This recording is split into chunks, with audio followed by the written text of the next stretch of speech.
Waiting on you, blackest man on the planet. Make sure everybody ready.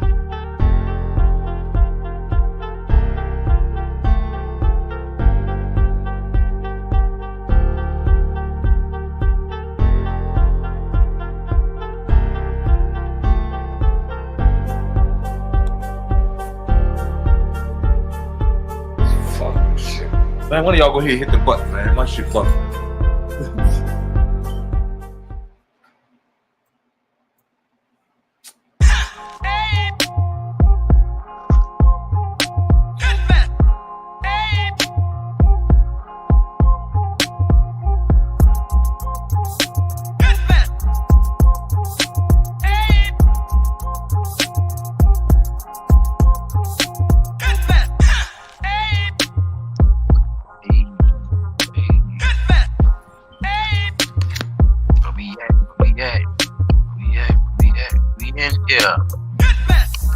What's happening, people?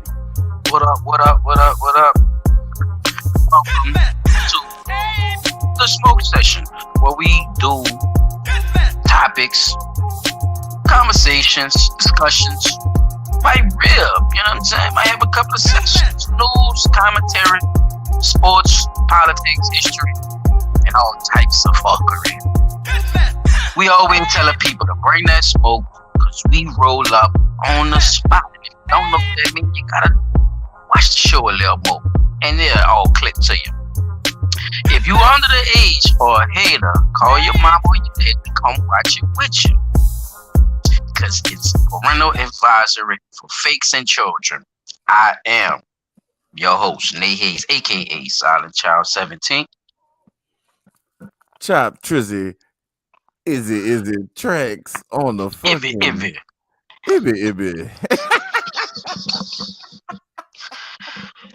At 360, I don't know where he went at, but he's in the building too. We'll bring him or he'll jump back in when he ready. You know what I'm saying? But what's happening with everybody?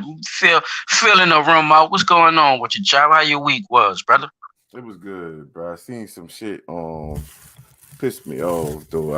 I hate to get straight to shit, but it really made me upset because I seen, we be talking about the crime and shit in the city.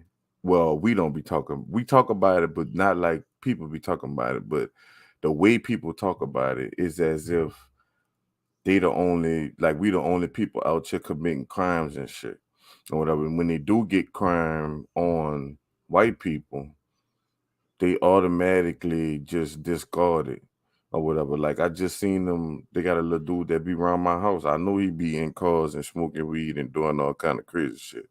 They had him on a page and on his crime page in New Orleans, and now they done took him down. But you got all them other black dudes still left out.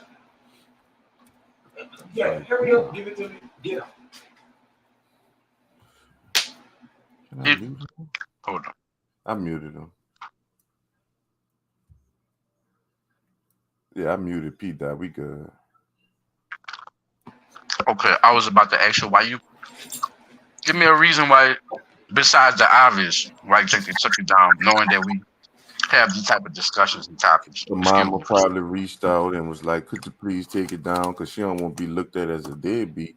But not a deadbeat because that's my topic or whatever. But you don't want to be looked at as a neglectful parent. But I could be standing outside talking to my neighbor, walking to the mailbox or something, and she'll pull up on you and be like, "Oh, you seeing my son?" Or whatever, woo. So she be looking for a little dude. Little dude be running away and all kind of shit. All kinds of shit. They know, she know, but she sure took that shit down. But he got all that other shit up there about the, so-called black kids that be committing crimes and showing them, and all that other crazy shit that, they be doing. But at the end of the day, I seen some other shit with that too, and it made me think like, and nobody took this. I don't think nobody takes this angle because everybody just say they not supposed to be doing that shit. or whatever. But nobody cares why are they doing the shit? Like why are they doing it? Or think about it from their standpoint. Like to really understand why they're doing it, instead of just telling them, that shit's stupid and all that. Cause them young dudes feel like Gotta go. Did you want something? I was just gonna get a pizza, and I thought. what happened? Do not know, bro. Somebody press up. Man, somebody press something. No, But go ahead, John.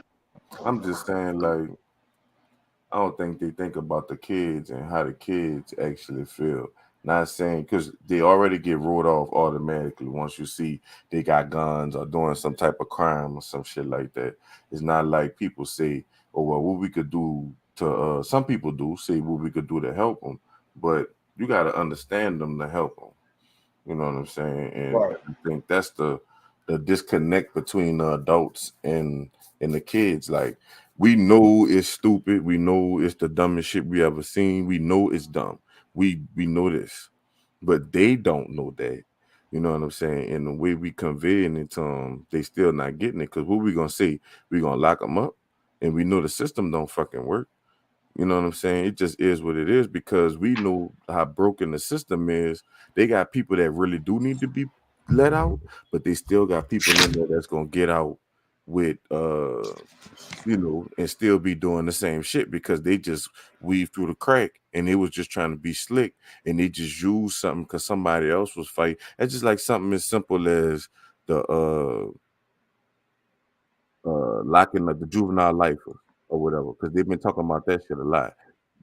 It's crazy that, and just show you a coincidence, nobody ever was talking about juvenile lifers. Now all of a sudden, a juvenile lifer then killed this old lady and then went back to jail. I check. Y'all, y'all can hear me? Yeah, I can hear you now, man. You Yes, sir. I'm good. I'm just saying because ain't nobody was saying nothing, but and I wanted to make sure y'all still heard me, but I just think that that's a coincidence. You know what I'm saying? Because people do want to get their people out of jail that got wrongfully sentenced and all that type of shit. But it's somebody else that probably got wrongfully sentenced that's really is, because like, what's the answer? Everybody just saying lock them up, but we know the system don't work. The jail system don't work. So when they get out there, all they're gonna do is do the crimes again. So you want to break in the crime. Like, what's the real solution? For my topic is it's kind of it's not so much of a topic. It's like it's going to really be a discussion about it. And I found something where they did a study about it across I can't say just the U.S., but they the way they saying it is like across the globe. But I'm looking at it like these might be real life options that could be used over here in the U.S. as well, or should be used over here in the U.S. instead of just treating them children harshly. Like you say, people write them off, but like in retrospect to saying that, we got to look at the fact that when we see these children heading down that path, like even in the beginning when they first start hanging with people, didn't our parents give us that warning of watch your friends, be careful who you hang around with because you don't know what they're doing. It's obvious that the kids are past that point, is what I'm saying. Right, So right. it's We not know. like you could say that type of shit because I don't think that's gonna work.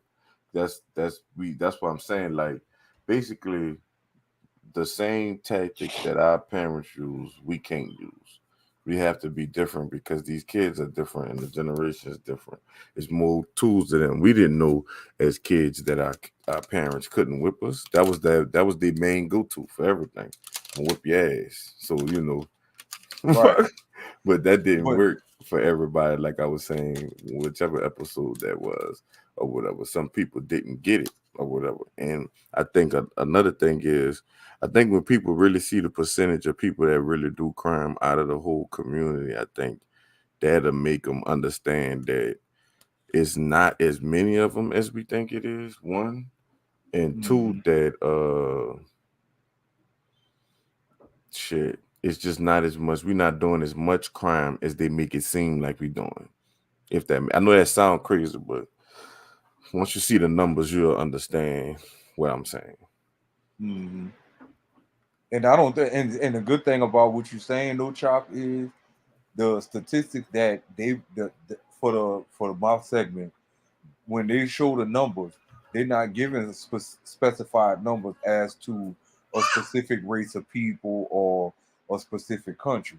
They're just telling you across the board, right? That means black, white, Chinese, Hispanic, you name it. So, but when we get into my topic, the thing that I want to showcase is look at how our children are doing it, right? And one of the aspects that I think we need to get into is these kids have one nowhere to go, right? Even if they do have somewhere to go, is literally that they have to. I would say that we would have to take our kids outside of the state, outside of the country, you know, travel more, show the children there's more to life than what you see happening in your community, because what you see in your community, quite honestly, is depressing. And it could be depressing them so to the point where they feel like that's the only thing that they can do because that's all that they see, right? So if you take them out and show them that there are other things out here in the world, then that may change the perspective in their mindset to say, well, if I work a little bit harder and stay focused on doing something better, I can go do these things versus potentially losing my life in the streets.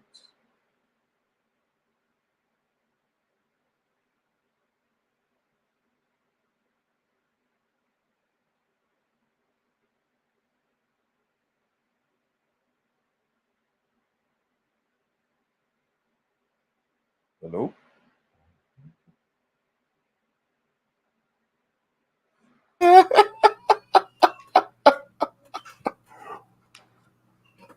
What you say, Silent? What you got on that?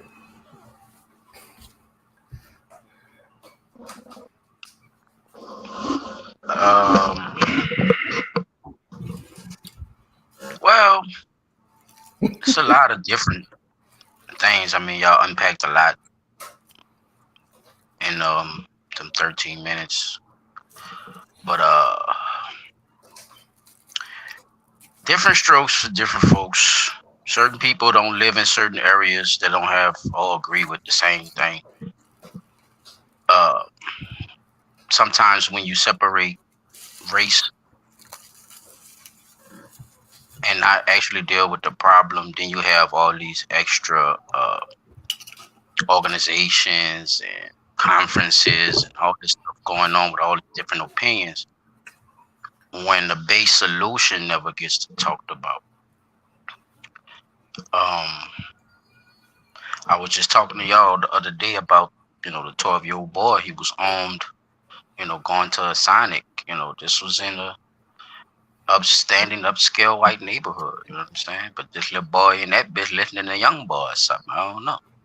He come out with the AR, shot the Sonic work up for saying something to his partner. So, and they both got charged with murder. So I mean, it's a lot of different things to unpack. You know what I'm saying? So I definitely agree. I would say that the running from the problem is definitely not an answer, because a lot of people do that and they'll say, "Oh well, I'm gonna take my child and I stay in New Orleans, but I'm gonna move to Texas." Well, in New Orleans, my child is less likely to get shot at school. Right. than he would be if they was to go to Texas or Georgia or any other state where they shoot the whole schools up or whatever. You see what I'm saying? Like I think that accountability is big too, and a lot of people don't want be held accountable for life. Period. They got a lot of people that blame their parents for what they went through in their life, but you a grown ass person. You know what I'm saying? So if anything, you should be trying to work towards different. I think it's just some of them you just lose in the generations or whatever. Some of them, some of the people you thought you was gonna lose, you didn't lose, and other ones wind up doing the same shit. You lose them too. Fuck, it just is what it is. It's just you can't save everybody, and you can't see everybody doing some shit, especially when the numbers show that white people do more crime than us, and we only see our crime on the news. So it's more or less an issue with the narrative being pushed, and no real transparency No, it's showing. a scary thing because you scared of people. You think a murderer scares people in America? Some yes, some no. I doubt, but it don't scare them more than a raper do. N- Hmm. Yeah, I would say that a person being afraid of being raped is kind of up there on the list, but I think a person being right now in these times being afraid of being murdered is is at the top of the list. I I definitely disagree with that because you could do things to prevent being murdered. It just is what it is. With the rape shit, it's just like it's way worse. It's the experience you got to live with for the rest of your life. I mean, you die if you get killed. You die. You know what I'm saying? But if you get raped, it's way worse. It's like you gotta, like I said, you gotta live with that. You gotta be able to heal from that. You gotta been and healed before you had kids. It's just a scarier thing. If you seen that shit on the news, you're gonna be like, oh, it's a serial rapist. People gonna be more scared than they is of a serial killer, I think, in these days and times, because people got guns, they can shoot back, even from the serial rapist or whatever. But it's just the thought of somebody that's going around raping people versus you seeing a nigga kill somebody and he's not. Like murderers aren't just going around hunting in the innocent people and just, oh, you innocent and look weak, I'm about to kill you. Pow. No, it don't go like that.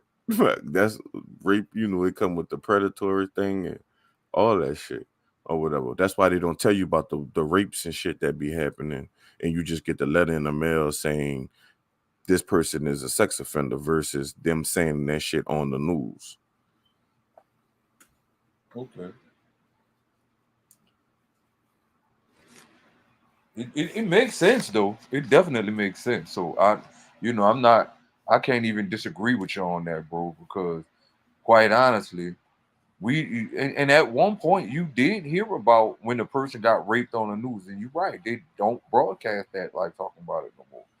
Grand Especially, loss and then bank yeah, robberies, we don't hear nothing about none of that, and that's the surprising fact. credit card fraud, None all of it. that shit. You don't hear nothing about none of that We hear about car thefts, car burglary from one demographic. from one demographic, right? So we hear about it, and like y'all say, so how?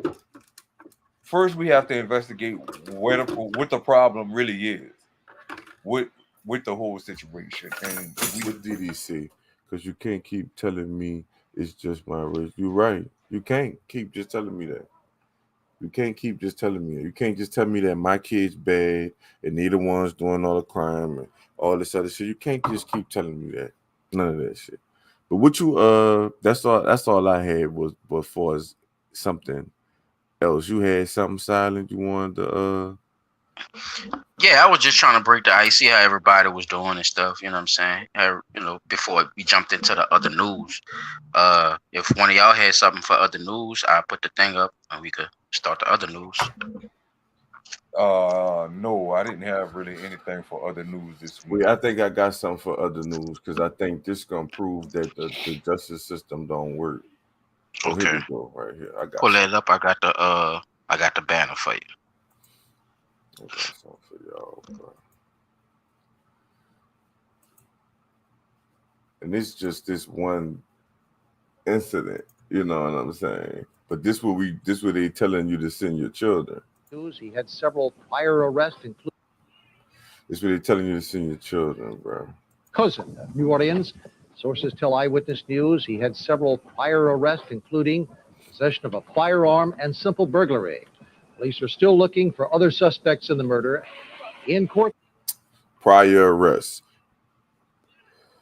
burglary, something with a firearm. What they always do, get the two charges. This 95. They got to get the two charges because the DA gonna drop one, right? Right.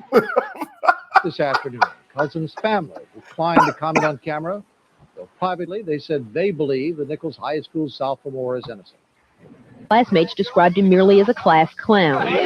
They right on side Nichols right there. You know, I went to Douglas. That's Right. That looked like Tamika right there. I don't know if that's Tamika right there, but No. Oh, all right. My bad. Like clowning around and having fun. I didn't even know where he wasn't a violent person either. He wasn't a violent person. The attorney for Sharif Kuzan says he has uncovered proof that the 16-year-old could not have committed the April murder that stunned the French Quarter. We have some documents from the NORD basketball program that show that this young man was playing basketball at Treme Park on the night in question and at the time that the incident took place. Sharif Kuzan stands charged with first-degree murder in the shooting of Michael Girardi, just outside a popular French Quarter hamburger joint. Police records indicate Girardi was shot on March the 2nd at approximately 10:30 p.m. He couldn't have rolled over there. I mean, like I said, the game was over at 10:15, and I had a meeting for about 10 or 15 minutes after. We didn't leave the gym until about 10:25. And I had about 4 other kids in my car, and I dropped them off first. And then Sharif was last, so he is nowhere in the world. Coach Eric White says he remembers the March 2nd game in particular because it was a replacement game, and it went very late. Yeah, my wife. I got home like. Look how he tried to play on the man, talking about fucking girlfriend. Bitch, that man said my wife, nigga. Yeah, this is interesting. Like 10 minutes to 11, and she asked why I was getting home so late when I normally get home about 9:30, 10 o'clock on game nights. The Girardis say their eldest son was friendly and outgoing. He loved to hunt, shot the 10-point buck over the family mantle, and loved the child. Michael.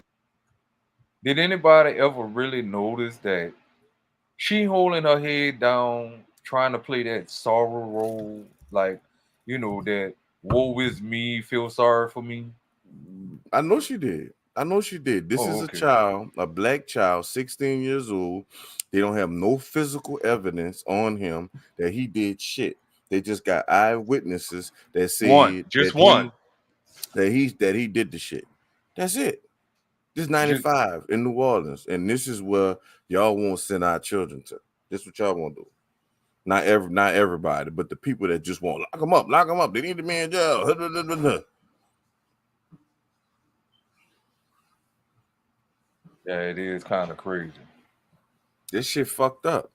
They can't. That shit not working because guess what? They've been doing it since before 95, right? Yeah. Oh, all like right. 1990 all the way through. They do have some dudes that come home and it be right, bro. They do, but I think that be most of the dudes that come out of Fed programs or whatever. But the ones that go to state jails, like they just go back and do the same shit all over again. Oh, look at I'm looking at something in the article. It said another prosecution witness testified that he was coerced into falsely implicate cousin in exchange for a reduced sentence on other charges. Cousin's conviction and death sentence were overturned in 1998. Thank God. Because that's how bad. Like that's how bad. Like you say, Chop. Our justice system is fucked up. That's how bad it really was. You couldn't get arrested for nothing back then and expect to ever see home again. They'll But lose you in everybody the system. not saying that Jason Williams ain't doing some I wouldn't even say he doing some crazy shit because when you get the plate, what the fuck you supposed to do?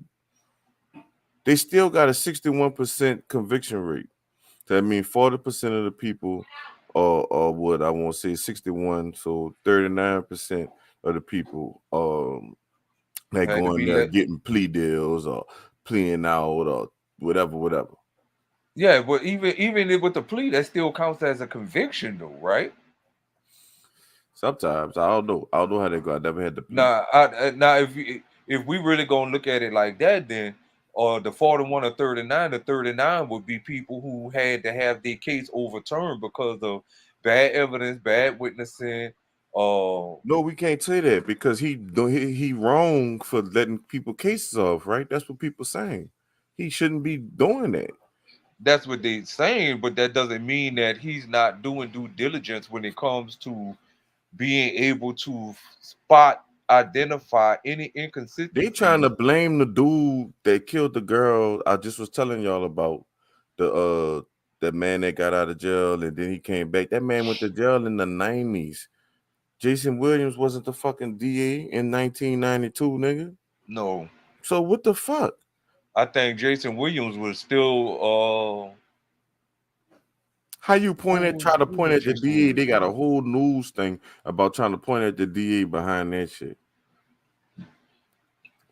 They Let me see always what Tyler got to they say. have I heard they you have to about. have a Let me see what scapegoat for everything, though, Tyler bro. turn So to speak. You gotta clear the flow.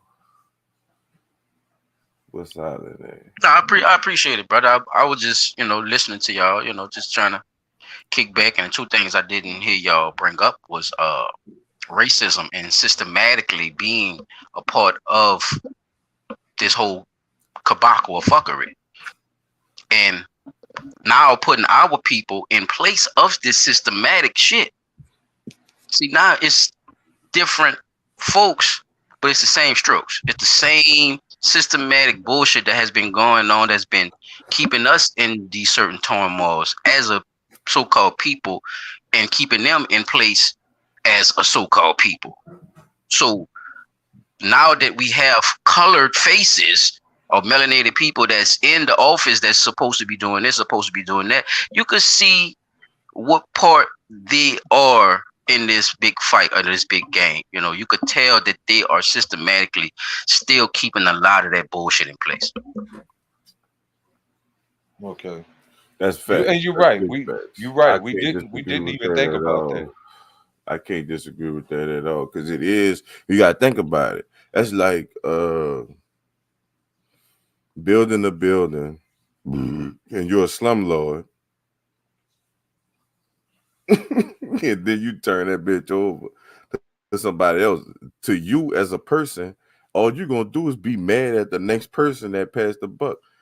You see what I'm saying? Even if you wasn't mad at the previous slumlord, at the previous landlord, you just mad at the landlord, period, because you shouldn't be in whatever predicament you in. So whoever in that spot, you gonna fuss at them. Oh, well, yeah, this should be going like this, and you should be doing this. But bitch, it's And been some of the fucked up. backlash with control. Go ahead. It's been fucked up since been fucked up. And then the niggas get there and start doing the little shit right, and all of a sudden we shouldn't be voting and doing this for them because they're a problem. The fuck you mean? They using y'all fucked up ass system.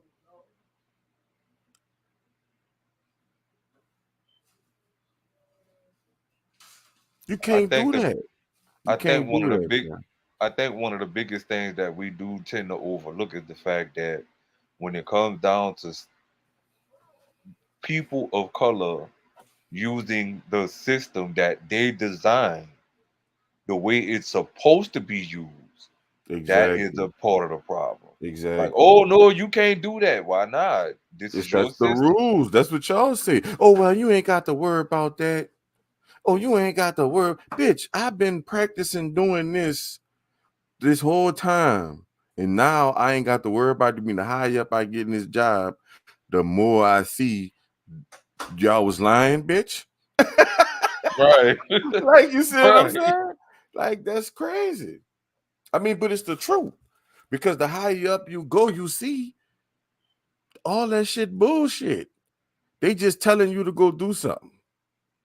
And that's Right. what we going to do, bro. Damn, Go that's go crazy. go find something to do. Stay out the your boss eyesight.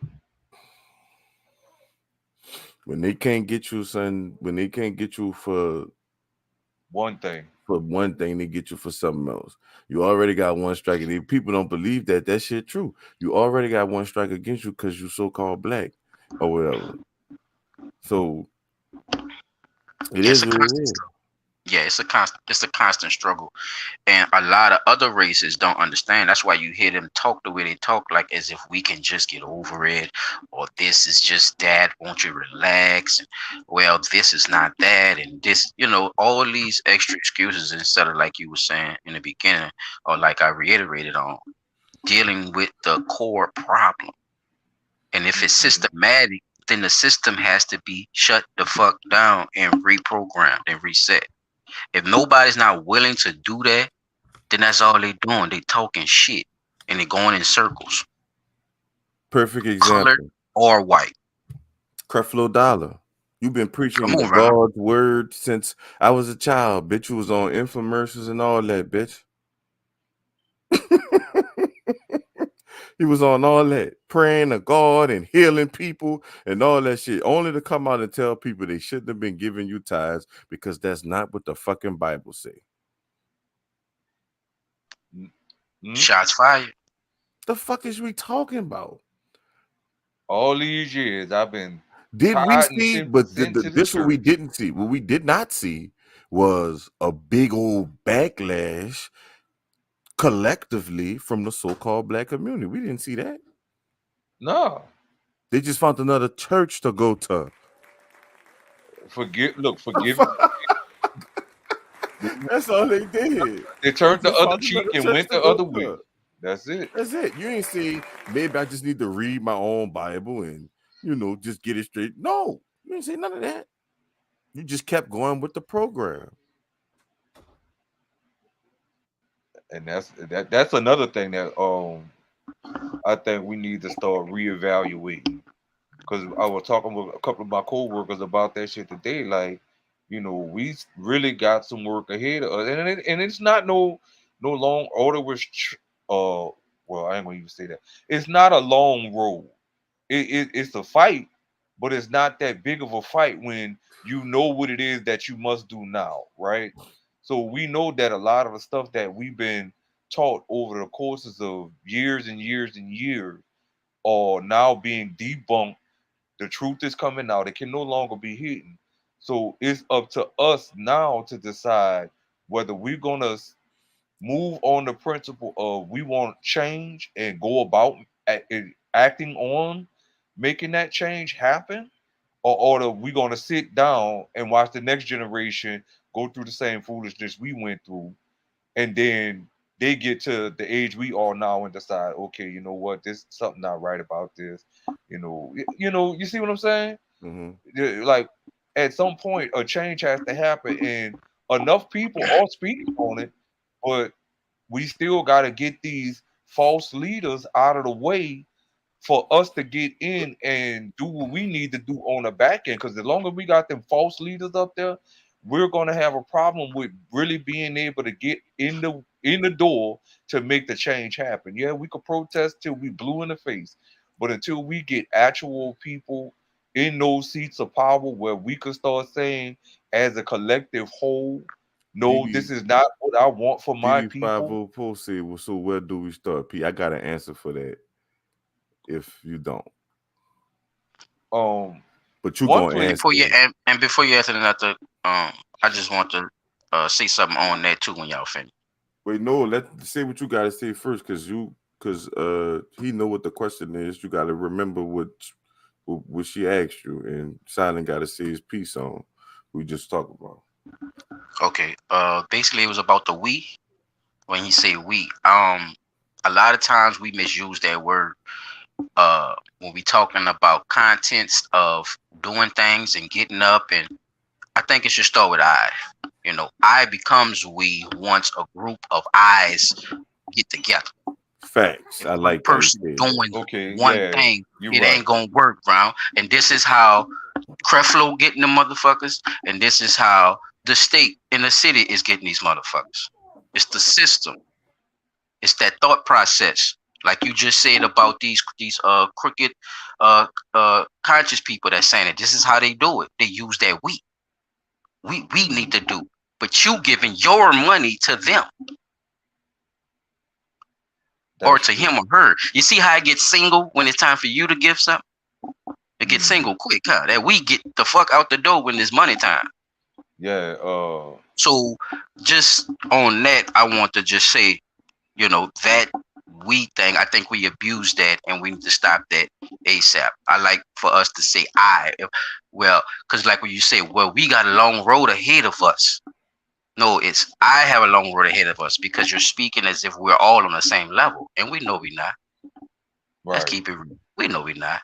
Some people know more than others, some people know less. But the way you grow is on your own, not with we. Facts. Just with I. So because I would rather a community a bunch of eyes versus we's. Because if you need me to do everything, I need to always be there. If you can't get shit done while I ain't there, then we can't be a standalone community. You see what I'm saying? It just is what it is. Like that was a perfect explanation of how to start basically. But go ahead, P. One of the ways that I do see where we could start at, or not the we or I, researching. Si, I always see you say when we get ready to start voting for these political officials, we need to start doing research into their background. Okay, that's one way. That's one definite way. Wait, time out. Wait, I gotta interrupt you, P, because the see that's part of the problem. I think right there. See what I'm saying? We don't need to use their system. I like Silence said, I'm gonna say I don't go off the system. I go off the beat of I heart. This man here. If that makes sense, you heard me? March to the Like, beat of I your beat own the drum. I I got drum, you. you dig? Like, ain't no you could have said my, but I got you, bro. That was hilarious. So no, as far as like being able to like get down to the root of the problem, start investigating for yourself what it is that struck you as odd or curious, or start looking into like Chop did with the sheriff strong arm and the people. We pulled up the budget from 2017 to current. We could start, as an individual, I really do see that I, as an individual, need to start doing more research, more reading, more critical thinking. Like critical thinking is a big thing, and a lot, like you say, some people have more, some people have less. So when it comes down to the come down, I think a lot of it has to do what you say and what Chop say. One, march to the beat of your own drum and be an individual and start looking into things for yourself and get with others who have their own individualized plan about what they see and try to come up and then try to Put all y'all coordinate shit together. Then coordinate it together, because at that time that's when all of the true input and things start really making sense. Like when you getting together with 4 people to plan a surprise party, everybody's going to have their different input about what they want for that part of the surprise party for another individual. So it does make sense. So individualized critical thinking, investigation, um, actually taking the time to do the work.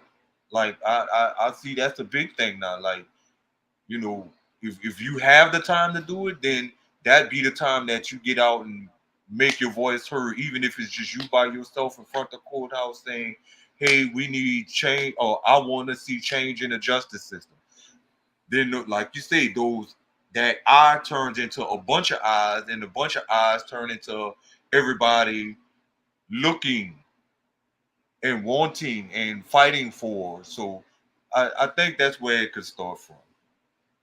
I think that you missing that we looking at a video from 1995. Like we need to start at 10 everything that's there down completely and just build new systems. I was just on the interstate and I was just thinking about how the interstate is and just it's just everything about our community, how things are. Like we should just scrap every fucking idea and just start from scratch. That everybody would have a say in shit. You know what I'm saying? It's just like with picking what was the white side of New Orleans and all that shit. We ain't have a say so in that. They strong on shit like that. You see what I'm saying? But I think it's just that there needs to be more of a fight individually that turns into a group collective. that turns into a group collectively. I see what you're saying, but what I think is because what we missing is no comeback story or success story ever happened with all the people. Excuse me. Must be the truth. God damn it. Damn, he sneezed twice. Sneezed again. That was 2 times. But yeah, no, it never happened with all the people at one time and everybody just got along and everybody just agreed. Like, nah, it just take a small group, because that's all you really need. In essence, you know what I'm saying? You could take a small group, buy a certain amount of land, and that be a community, and y'all do y'all thing, y'all feel on y'all land. You see what I'm saying? But I think the inclusion of everybody is what fucks a lot of us up. Thinking that every last person gonna make it and all that shit, like, that's a bad thing, I think. That's one of the biggest bad things, I think, because everybody wants everybody to make it, but everybody ain't gonna make it. No. Yeah, they can't have that type. They can't have that mentality because they already defeated. So sometimes that's just what it is. You can't always take the blame. You know what I'm saying? That's true. Like people have to be responsible for themselves as well. That might sound harsh too, Chop. You know what I'm saying? But I wouldn't say it sounds harsh. People can't constantly. Yeah, but people put that pressure on you though. People put that on people like as if they're supposed to be. You know what I mean? Instead of them having to do the same, because we all basically in physical form or anything like that, like the same. So it's like what I did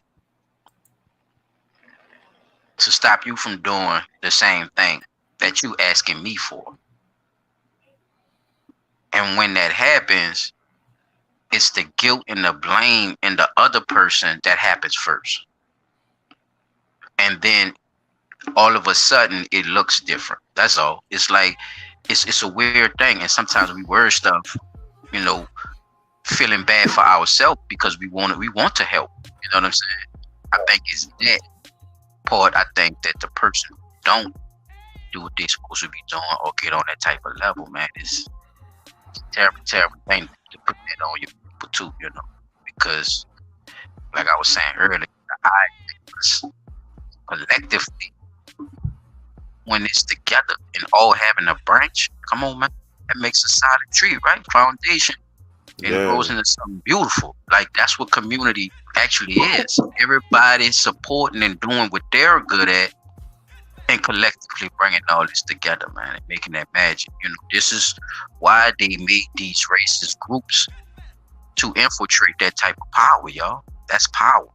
Right. You know, we gonna talk about that alpha male shit too, because a lot of these niggas on that fuck shit, like I was telling you, they be scamming, bro.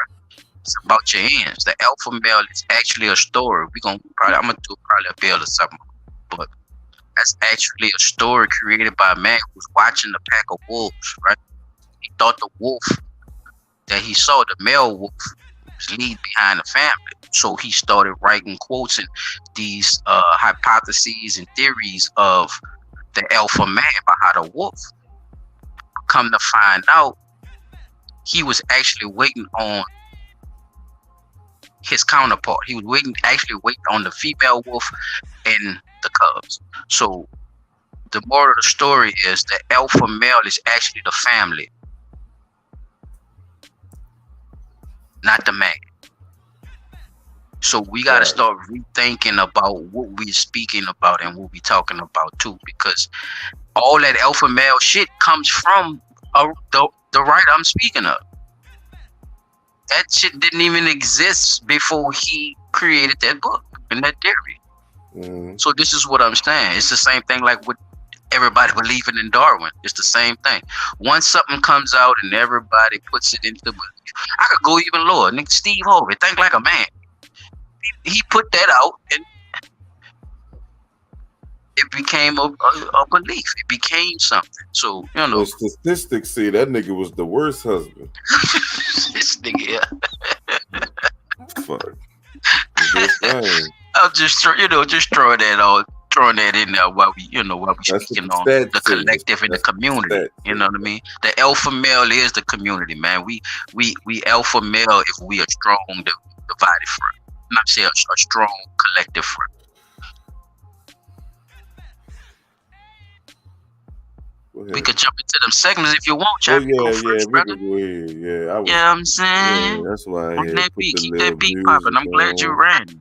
I was like, it's time for me to start my segment as we do. I don't need to. I shouldn't have to use the fair use because it's fucking I'm looking at my phone, my bad. But anyway, I forgot what I was saying because the text message fucked me up. But deadbeat dads. Man. Yeah, you was about to get into your segment. You were just saying you don't think you had to do the disclaimer. Yeah, this is crazy because this is a unique situation that these dads in. You know what I'm saying? This motherfucker is basically manufacturing deadbeat dads. Just feel me and listen to this shit, bro.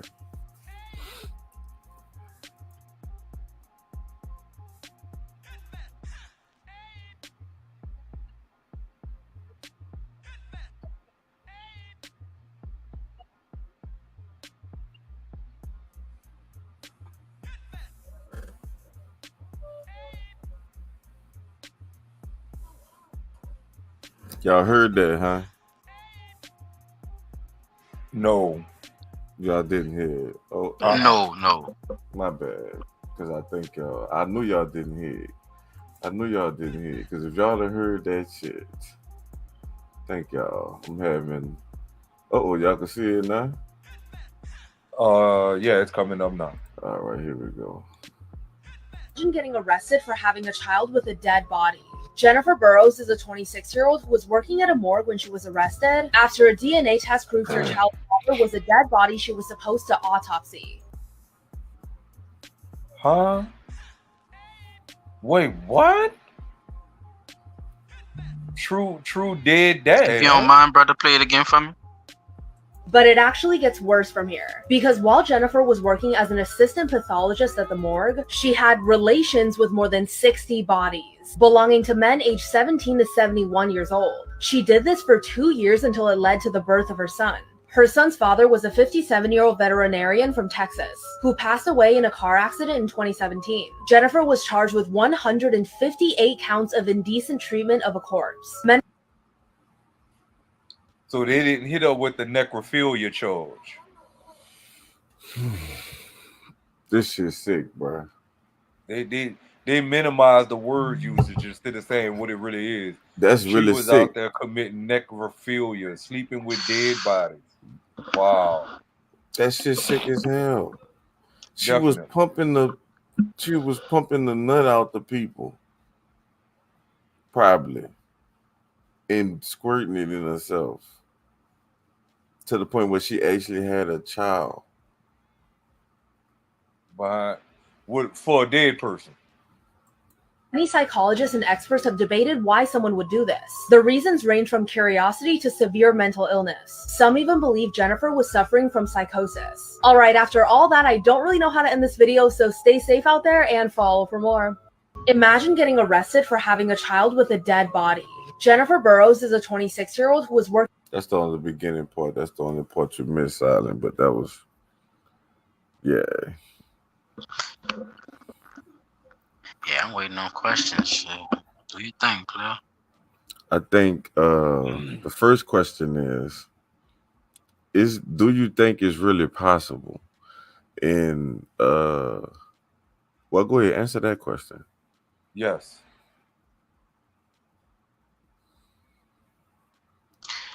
And the reason I say yes is because sperm can survive outside of the body for 5 days.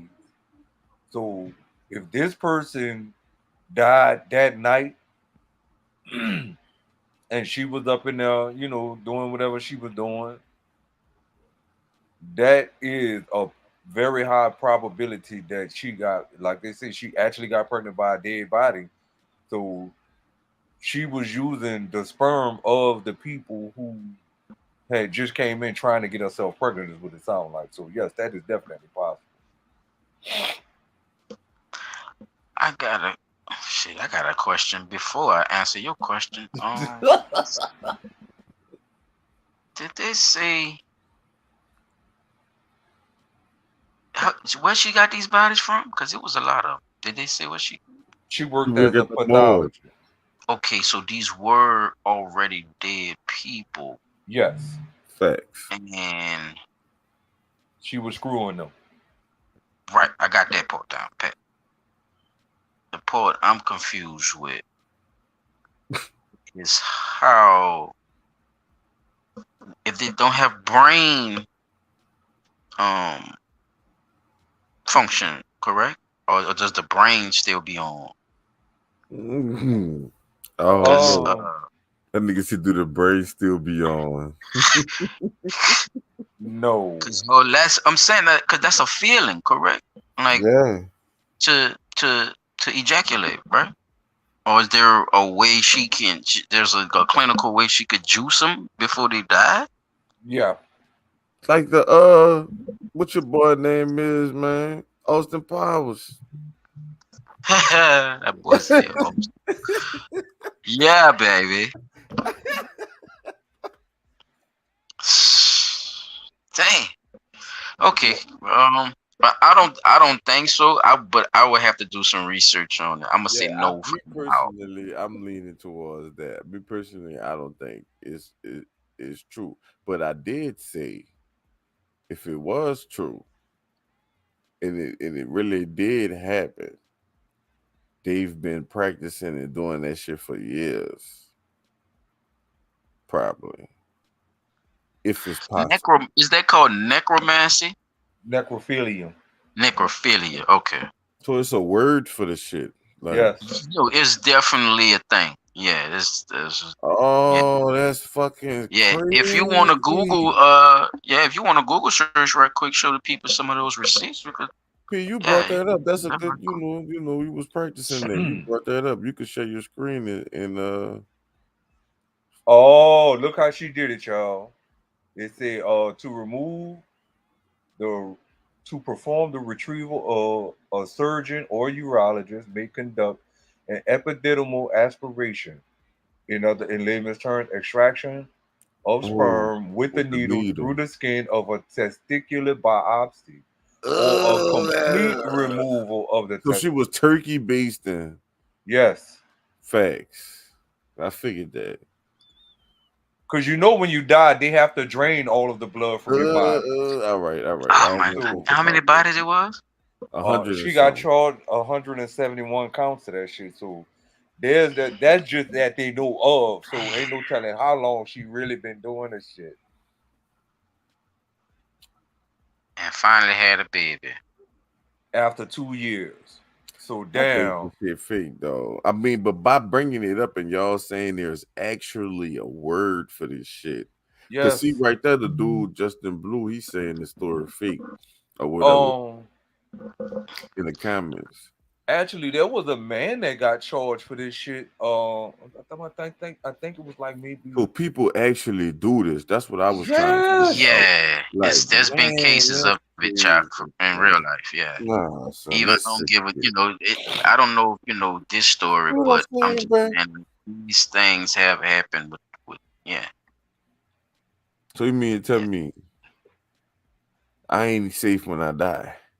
No. Somebody still be jacking, and some people still get erections. Yeah. Like my partner, he used to work for the morgue and he used to go get the bodies from the house. Damn. He said the body stood up on him, right? Not stood up, but like man, I'd have shot the shit out there. You in the you stupid.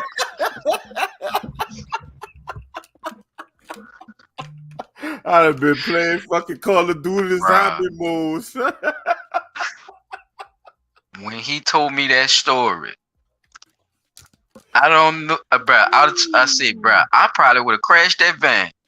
Shoot him in the head. That van would have went sideways because I wouldn't have known what was going on. I wouldn't have jumped in the van. Fuck that. I'm not getting in the. No, look, he's transporting them. So think about it, right? Like how we go get our equipment and put it in the van. You go get the body, you put it in the van. It's the same kind of van how we used to be riding with the little gate on it and stuff, but it ain't had the gate. But it got the little lock thing where it hold it hold up the gurney and stuff in the back. Right. And they got the body is pinned down, but it's I think it's from the waist or something like that. Cause he said Ron jumped up on him, bro. In the bag, nigga. The bag is sitting up.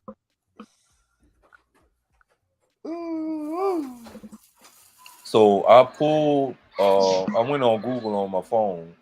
There was a man who was convicted necrophiliac murder. David Fuller pleads guilty to sexually abusing 23 dead people in a mortuary. These niggas really be doing this shit, bro. Look, January 16, 2023.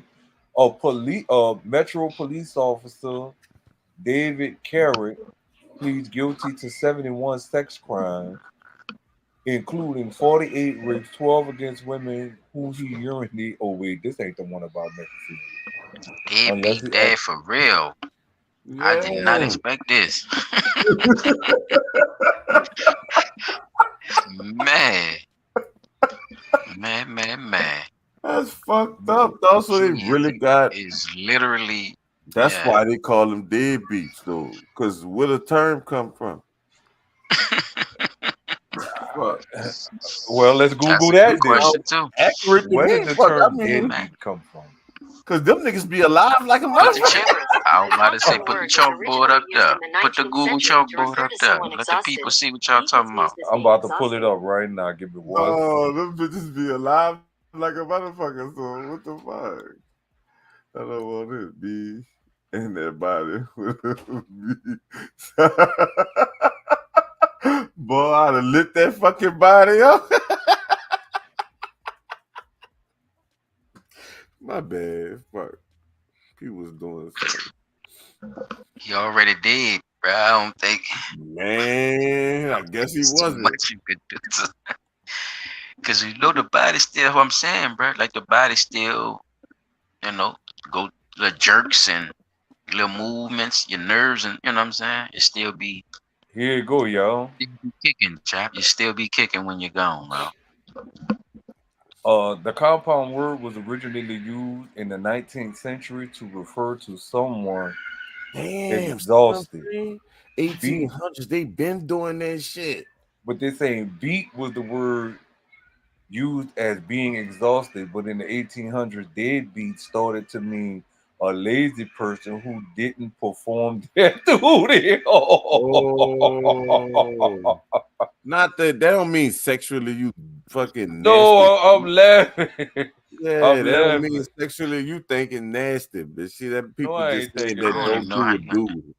I ain't thinking nasty. You is, I nigga, was because about you to was say, like, yeah, it does do make the sense though. They duty. just put dad behind it.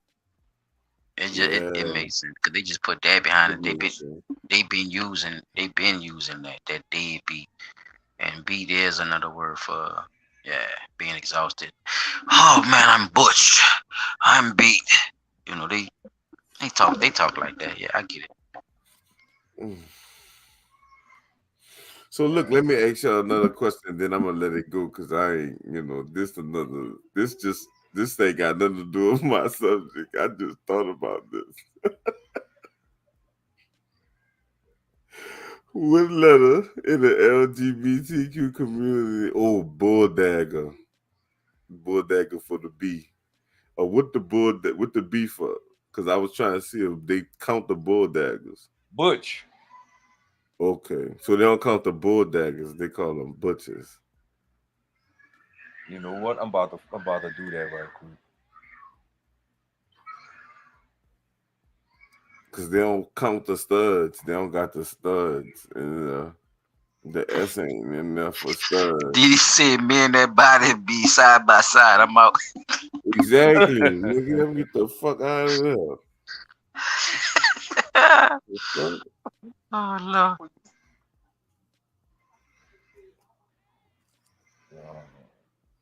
Wait, what P doing? Nigga stupid. Who next? B? P next? Yeah, he up the bat, Nate. P thought you ready, huh, bro? Because it's gonna get cricky. I'm sorry. I'm sorry, y'all. I apologize. That was Don't wrong. even worry about it. Don't even try to do It's too late. I done already looked it up. Okay. Come on. You're on the timer.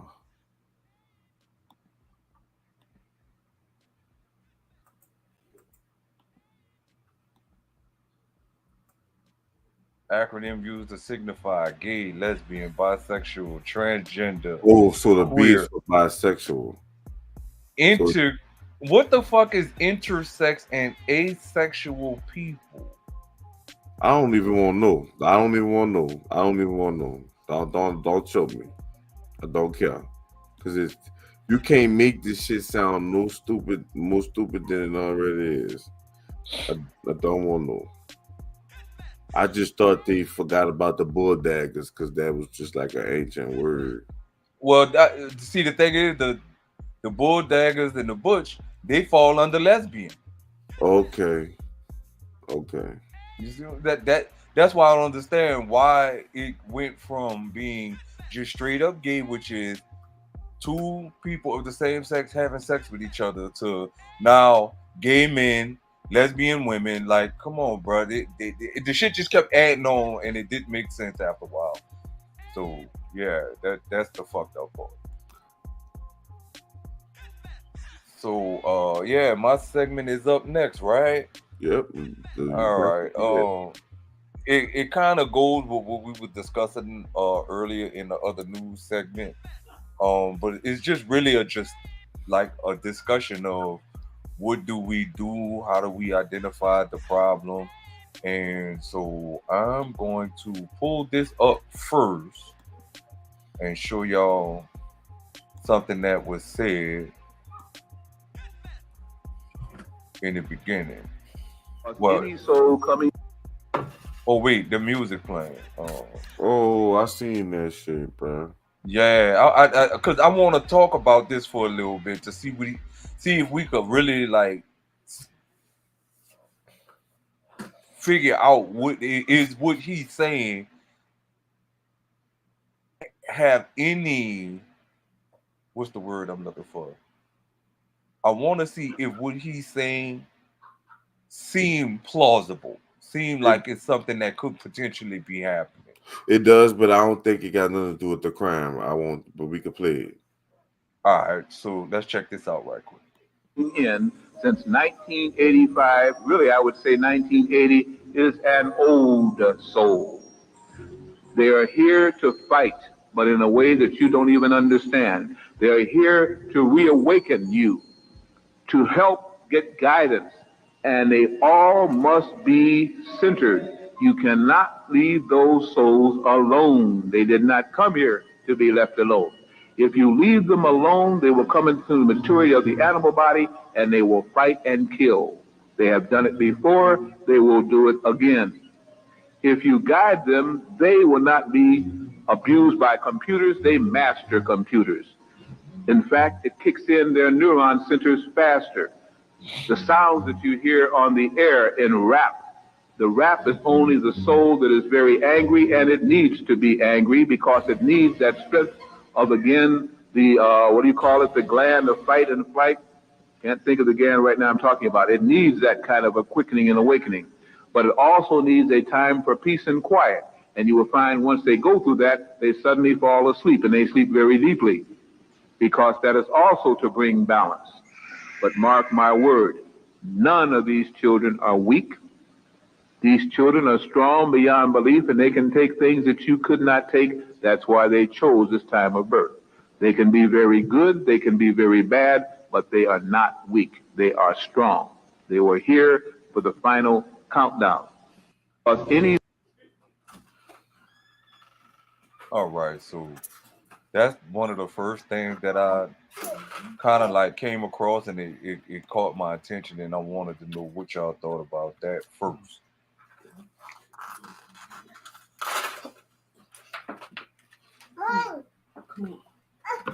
What you got, you Ty? want me to go? Yeah, you can go ahead. You can go ahead. Yeah, I think it is. I think it's a good discussion, definitely. And he pinpointed on a lot of key things. Uh, certain beliefs. He believe in a certain thing too. I don't know exactly who he is, but you know, certain ways he talked about them. You know, choosing this time to be born and stuff like that. He has a certain belief as well. So right. But as far as the point of what he was pinpointing, you know, of them or actually looking at the children in a different way. soul coming. I'm sorry. I'm sorry. Nah, you good. It's just looking at the children in a different way. I think he has a excellent point on that. And this was 85, 80, so definitely keep track of that, because I was born in 83. Mm-hmm. So in reality, you know, I see what he's saying, because you know, this is a part of my growing up at the same time, and some beliefs do coincide with what he was saying as well, you know. So it definitely pinpoint on a lot of, you know, different situations if you look at it from not only a spiritual standpoint, but also, you know, a broader perspective. You know what I'm saying? Like a more from the commonest man to the, you know, smartest person in the world. He kind of put it all in one, where you could kind of, you know, break it down for yourself. So okay. Yeah, great points. You know, great. He stood on some good points. All right, Chop. What you got? I think that he definitely don't have nothing to do with the crime, because, well, with the teens either, because when you think about it, what he explained is how we feel as age babies. And then you got to think about it, if you're trying to turn that into the teen thing, a lot of us are the parents of those kids.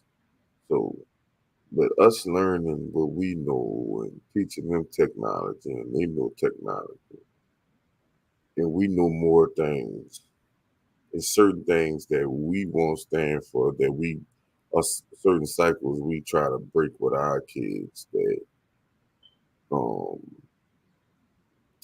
that our parents had us doing, and whatever that we see that's obviously just not the right way of doing or whatever. That's just like it's a lot of people from our generation that say, whipping is uh like basically the slavery shit. Like, that's how they used to get them together. But I'm not saying that that is true. But I'm saying that, most people, well, I can't say most people, there are a group of people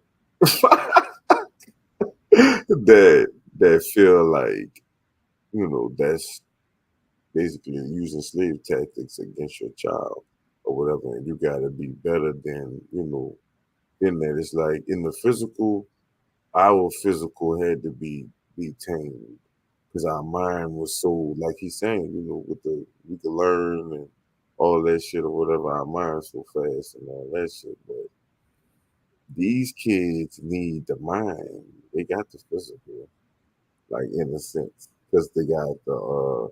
I would say that parenting is like the gap is closing, even though it was already there. But I'm talking about it's probably more two parent households. I definitely see that now more often, but there are still a lot of single parent households or whatever. He making points. I watched this one and I watched the other one when he did the 90s babies too. About them. Yeah, can I second you? Can I second you on that chat before you finish? Before you continue, Pete? Yeah, excellent point though, bro. What you just said about that, because it is a whole nother generation. The generation he talking about had that factor basically. Yeah, they had it. They are getting basically numb to damn near everything. Like they don't. It's not that they don't have that same awareness as having that old soul, and it is confusing, but it's not like you were saying the complete truth about it tying it to teen crime. You know what I'm saying? Like it's not all the way there, but it is a broader way to look at it from, like I say, from a spiritual standpoint or from a broader standpoint from any other perspective. Nah, what I had to say about it was during my time coming up, even though I'm what they call the 70s babies, I call myself a 70s, 80s baby because I'm right at the cusp of when the 80s was coming in. I was the little one running around, playing with my cousins and stuff like that. So it's a lot of things that I saw that the 80s babies were able to obtain because of the way times had started changing for them. Like the internet was being talked about. A lot of things became a lot more accessible. They started making little, I don't know if y'all remember the little toy computers and toys that talk back and, you know, books that read, toys that read the books to you and told you what the words were. So it was a lot of stuff going on, but it was also a lot of things negatively going on too that the 80s babies had to go through with the crack epidemic. Uh, we still dealing with police injustice and the messed up justice system that we having to deal with. The educational system was jacked up. And so it's a lot of things that I noticed that the 80s babies was able to get. Like y'all have a completely different understanding that is, I'm gonna say, a little bit more elevated than the age of the people who came before us, right? Mm-hmm. Meaning me. Like the people born in like the mid 70s, the like 75, 76, 77, they have a completely different attitude towards certain things. Like my older sisters and them 60s babies, they'll fight your ass, you know, but they know how to choose their battles, right? So a lot of things that I see with a lot of the babies that's now are from the 80s babies. You see what I'm saying? If it make any sense. Like stuff that I saw with the 80s babies then, as far as how they learned, how they moved, and what they were able to do with little or nothing, versus what I see of the children now, it's kind of like it wind up combining itself together. Like that wanting to be able to fight for yourself and loving your friends and going to to the ends of the earth for 'em. I see now why you say what you be saying, Chop, because that's something that I see. Matter of fact, I think it's one of the little videos that's on here that I saved for this conversation. One of the little guys was talking about, yeah, bro, I don't even want to bust on your partner no more. I want to bust on you. Like, come on, man. It they want to fight, but they don't know how to end it. You see what I'm saying? So for this man with the 80s babies I knew, you motherfuckers get in a fight and have a fight and be outside playing with each other the next day. That was it. You know, they don't even remember what they fought for. But the grudges getting held on too long. And I know a lot of old souls hold grudges. So some of the stuff that he talking about when it comes to being able to channel that energy into something good is one thing.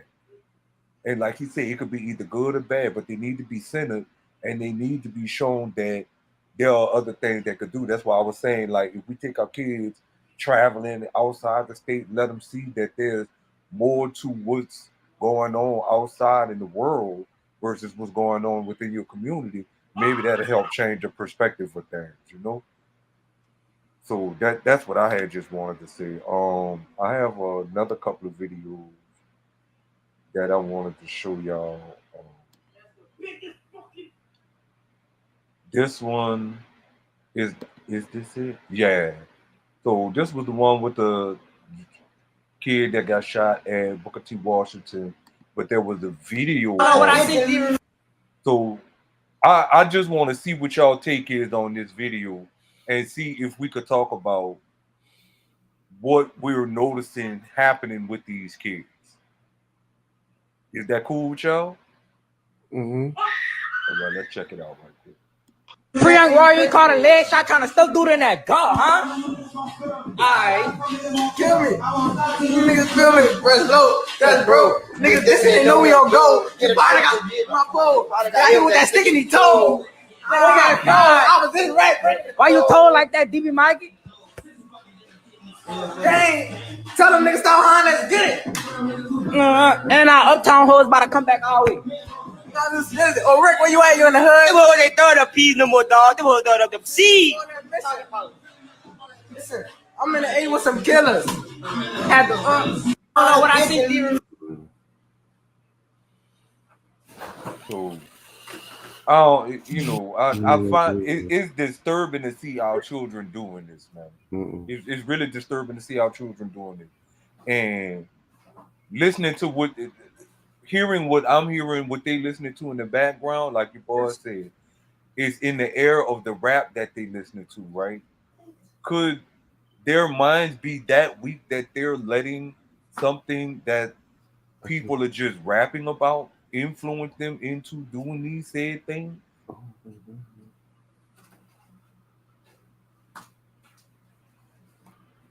Anybody?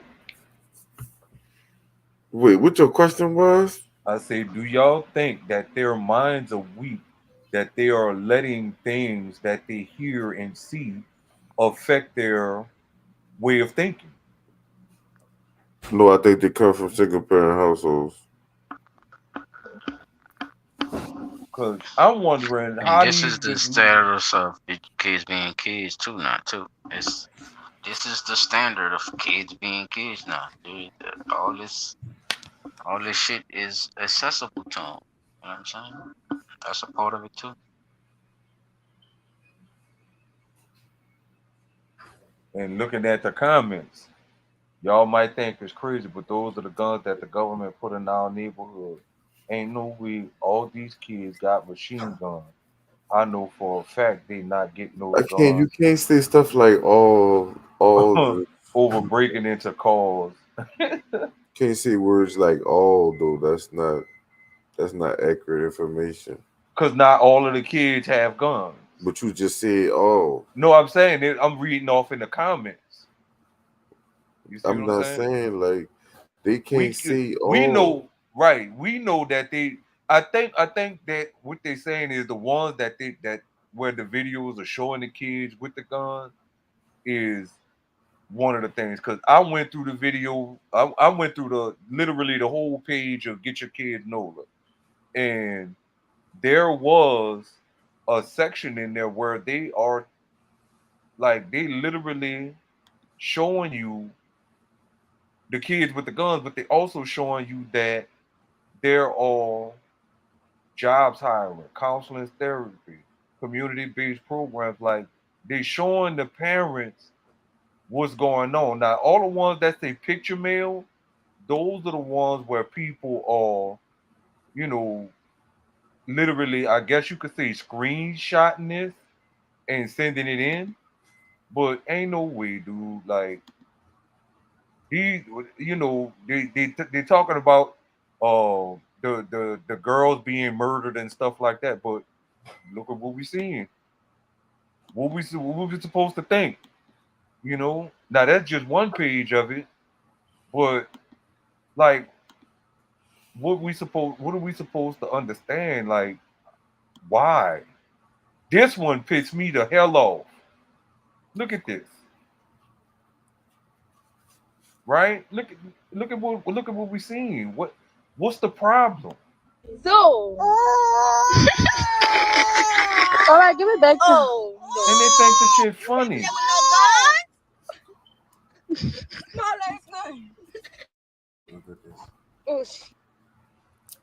I just wanted to discuss this, brother. Like, yeah, that's crazy. I'm not That's gonna say little girls in the crazy. car right there. Yes, that's what I'm saying. Like, they up in arms about the girls being killed, but look at what we're seeing. You got a baby in a car with a loaded gun. Now, when they showed the second picture with the little girl with the clip in her mouth, yeah, you took the bullets out, but who's to say they ain't had no bullets in the gun? So when I went through this, look at all of the people that are on here as far as therapists and counselors, right? Clinical social work therapists, pre-licensed professional MSPL PC.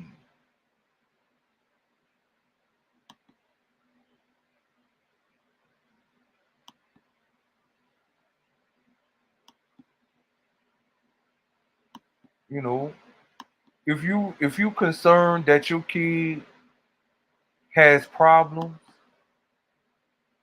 look at all of the help that's out there for you. And like you be saying, Chop, they can't say they ain't got no help. They got help out there. You're just not taking the time to seek it. Just the whole page. They even talked about child endangerment. So, let me close this out so we can start discussing. So what can we do? Like you say, don't throw them away, right? Don't write them off, right? So can what from you a '80s baby and you saw a '80s baby that seeing y'all little brothers and sisters, just like I would say my little nieces and nephews out here cutting up. How can we handle that? I think that the first thing is most people don't want you to tell their kids anything. So you can't just go out there and tell people kids and that'll start an argument with you and the parents. Um and I don't know, like I think that if we reach most of them, we should be all right. But they are gonna have these, you know what I'm saying? And some of them can be saved, but just all of them ain't gonna make it, though. It's just is what it is. Dude, how the fuck would you do that? Yeah, it was Why? definitely a lot of different pieces. You want to know him? I was just talking about the normal of how the kids was actually in the car, with the guns and how accessible it is to them to even have it around the baby and stuff like that. So you get to see it now. Sit down and eat. Right. How many of us was like that? Where the uncles or something put guns in their hand or was playing with them or something. It is it's a lot of different different factors to that. If you're not like a motivational speaker or nothing like that, really trying to get involved with community outreach or any type of programs or something like that to reach them, then start in your home. Start with like I was saying earlier. Because that's the only way you're gonna reach an audience of um the teens, basically. I remember when they used to have a thing called Teen Summit where they talked about Yes. these type of things and also had the performances of whoever they liked it too. A lot of them came for the performances. I get it, but it was also that factor of the other things that was available that people got to talk about and stuff like that and have discussions. So, you know, Chop has a point too. Some of them came and listened to for the raggedy motherfuckers who probably was performing that day. Uh, a lot of the kids was really listening to some of the real advice that they was given at the teen summit. But at least they had the damn teen summit. You know what I mean? So putting those things back into place in the community is good as well. Bringing that back. Start doing more um mayor, police, inviting their money to the community. Really not just having that family feel for real and not just saying it. That helps with morale with the people.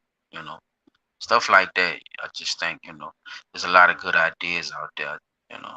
If people were serious about it, or if people really want to know or answer the question that you asked.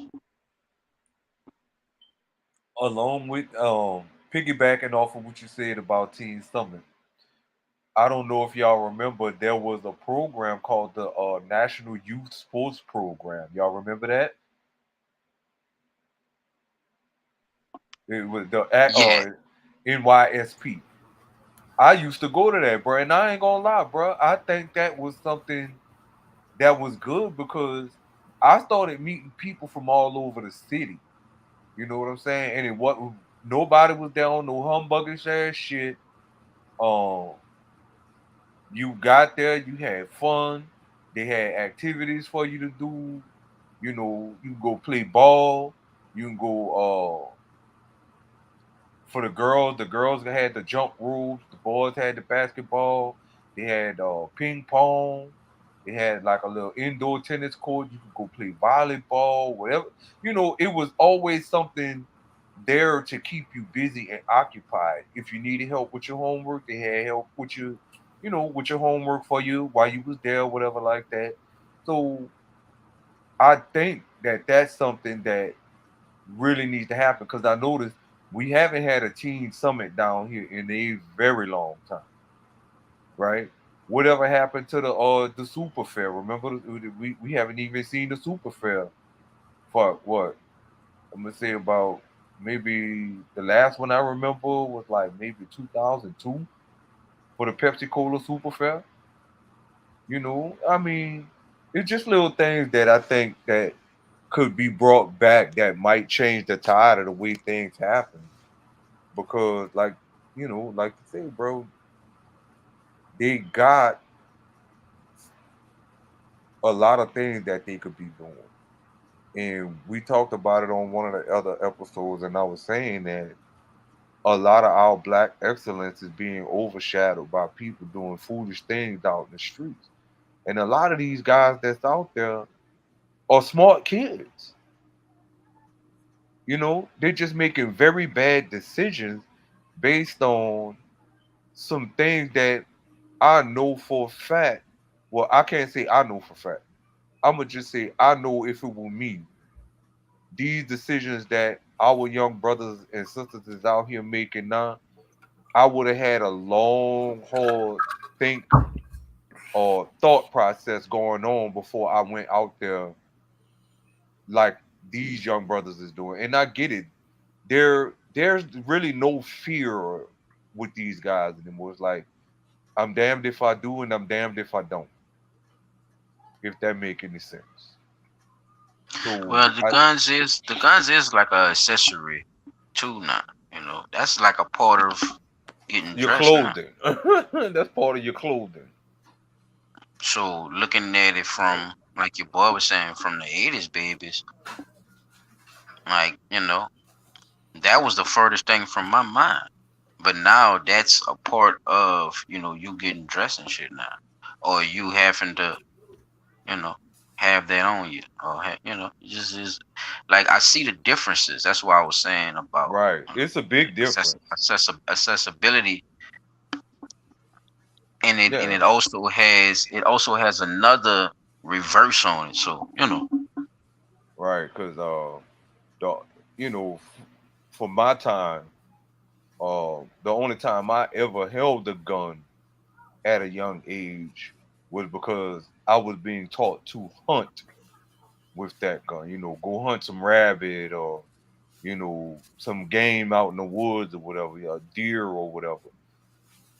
Something to teach me to live off of, not something teaching me to take a life just to save my own. Even though that's what hunting is, but these dudes is like fuck you, your partner, your whole family. You know, it's hard, bro. It's a hard thing to talk about, and it's a discussion that's been had more than once, but we still keep running into the same scenario. Like they get their hands on the guns and nobody able to talk to them.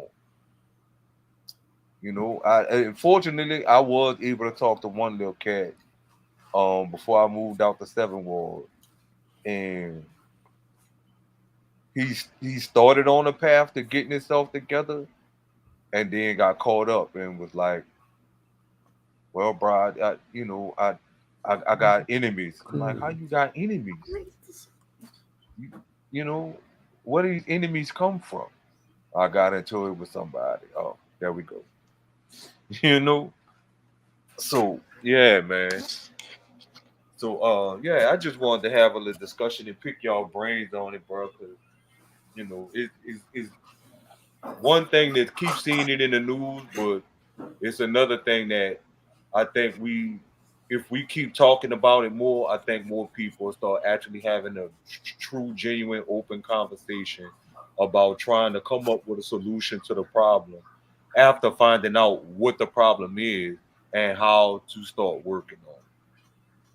So yeah, that just was my little segment, bro. Thank y'all for y'all time. oh yeah, that's what's up, bro. That's what's up.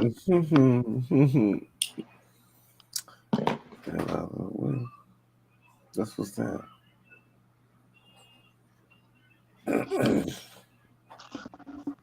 All right, y'all. I gotta end this bitch out, man.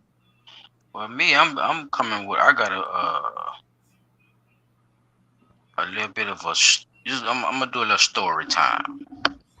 Um, and it's also kind of tied into some shit too. So it's gonna be interesting. It's gonna be interesting.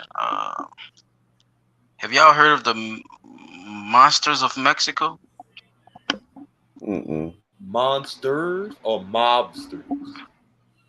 Monsters, like scary movie monsters. Oh no, never heard of that. Okay, well, it's this couple. They also got a Wikipedia, people. If y'all want to go look it up, they have a wiki.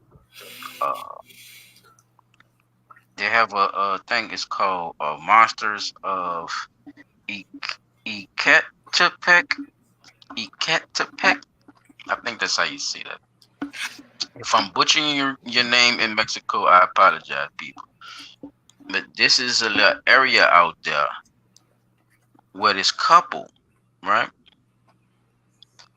This serial killer couple was killing people. Not only killing them, taking them and cannibalizing them. Over 10 to 20 that they actually claimed. A couple of pictures showed them. Actually, I put it on the Instagram. Actually showed them rolling a damn stroller down the street with the parts in the stroller. So I got a couple of little clips for y'all. So I'm just gonna go into the clips on them, and I'm gonna come right back at y'all.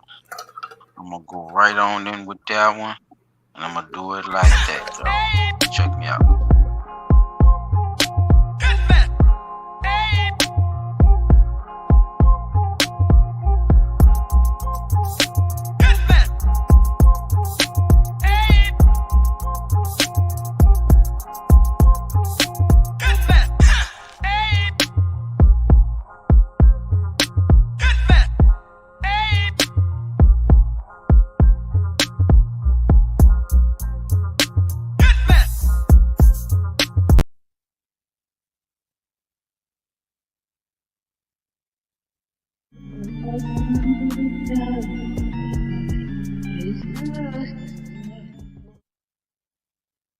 Cannibalism is taboo. To eat human flesh is something that humans should not be allowed to do. However, there are a few who get a taste for it. Even worse, they torture and kill those they eat. Patricia Martinez, half of the Monsters of Ecatepec duo, committed heinous acts towards other women. She, alongside with her husband, are accused of murdering over 20 women in Mexico. What would cause someone to torture, kill, and eat their victims? We will see in today's episode.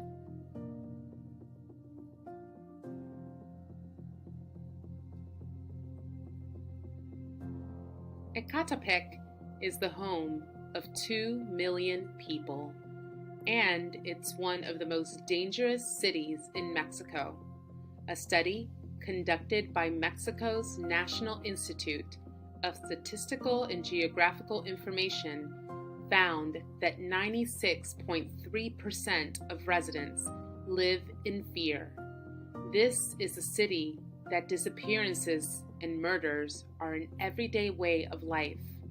In 2016, Pope Francis visited Ecatepec to bring awareness to the massive amount of femicide, which is a killing of a woman or girl that occurs in the city. I wanted to give you an understanding of the place that Patricia Martinez and her husband Juan Carlos Hernandez committed their crimes, for you to understand that this is a place where people are wary of their neighbors, and Patricia was still able to lure these poor women and girls to their deaths.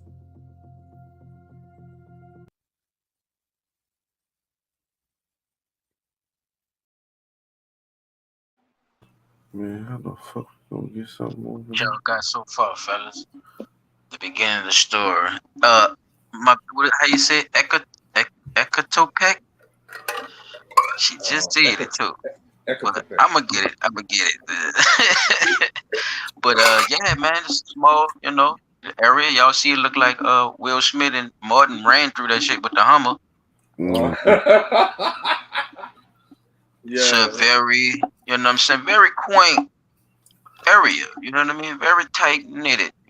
And these people done did this, y'all. And this couple who been out here doing that. So what y'all done heard so far about who these people is and the place itself? I ain't heard nothing about it. Me, like I never heard about that place. Yeah, I never even knew they existed. That sounds like some Texas Chainsaw Massacre shit.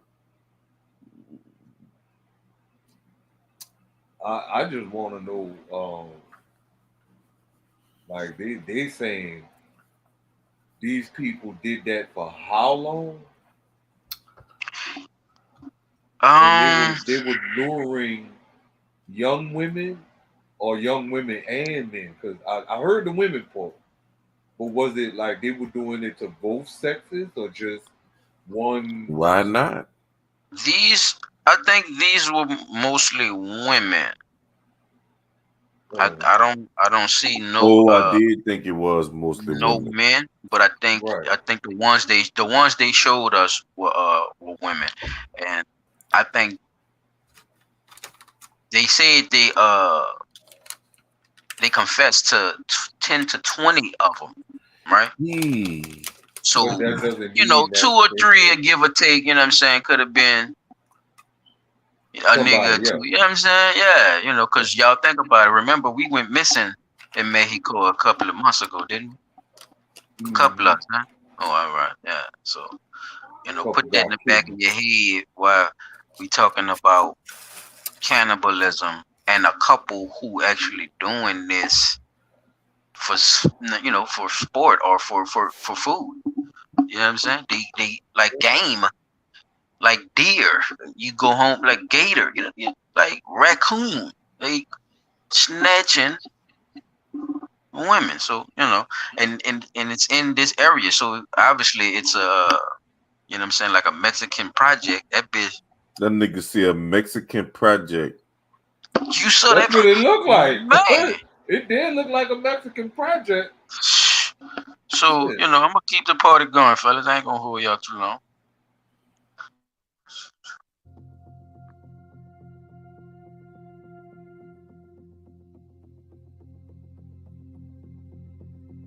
Patricia was a prostitute before she met Juan Carlos. Her mental state was thought to be intellectually challenged. There were also claims that as a child, Patricia was very manipulative. In 2008, the murderous couple met. Patricia was a waitress at the restaurant that Juan Carlos frequented. Even though she believed him to be an assassin, she still started a relationship with him. They would eventually get married and have 4 children. And they would start the business of selling costume jewelry and clothing, which was one of the ways that they lured the women and girls.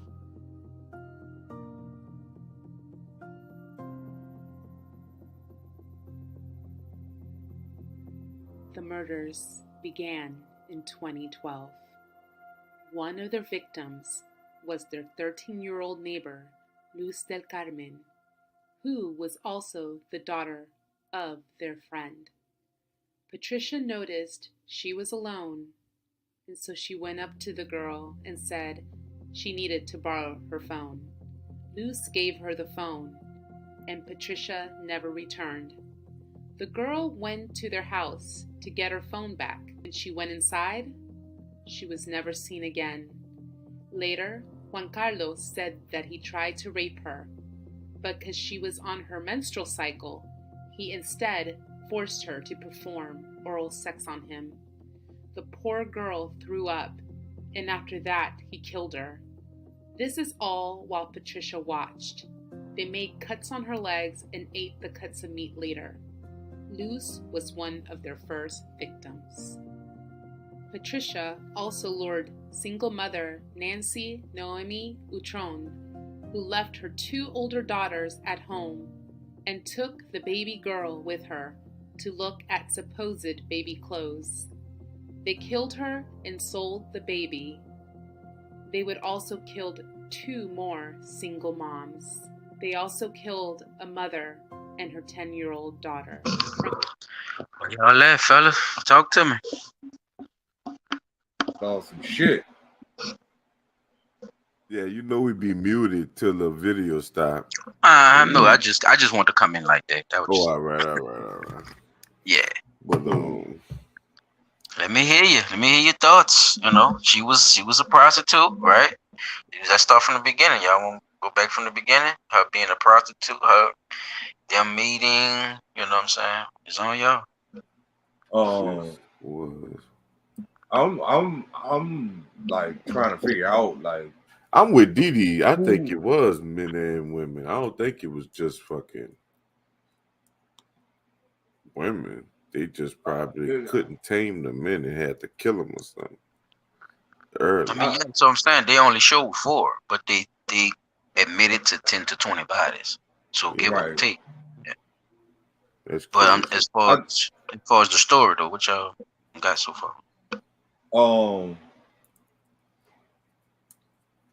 It definitely seems like it is on the border of some cultist type shit, right? Because the woman that's involved in this would watch him do these things, and to me, she might have been getting a kick out of watching other people being put through torture before they kill them. That's a good point because that's exactly what she was doing. What they were saying in the story. Right. She was, and they were actually taking cuts of skin off the girl and eating it like it was. Slicing her like deli meat. Yeah, there you go, chap. Like that beef shit. Them Arabs be having on gyro. Cutting up like gyro meat. Cutting on them at the same. Delicatessen slices. Yeah, I just thought about what y'all was saying. Now they done since 2008. Paul, to answer your question, 2008 it's when they got together. Okay, so they've been together since 2000. Yeah, so you can say like a 10-year span. They've been doing this over like a 10-year span. Let's give or take. So it's really like they on some cultist type shit because she got with him. He brain fucked her. He was like, "Yeah, I want you to, you know." I mean, she was on the street, so we don't know what she was into too. Right, that do make sense. I'm glad you said. I don't know. I'm just bringing that it's not over the story. You know what I'm saying? The story not over. So that just makes logical sense that if she was on the street, he took her in, and he's like, "Yo, look, I want you to do something with it, you know, and this thing that we gonna do, you might not like it, but I want to see what you do anyway. I want to see if you really love me, right?"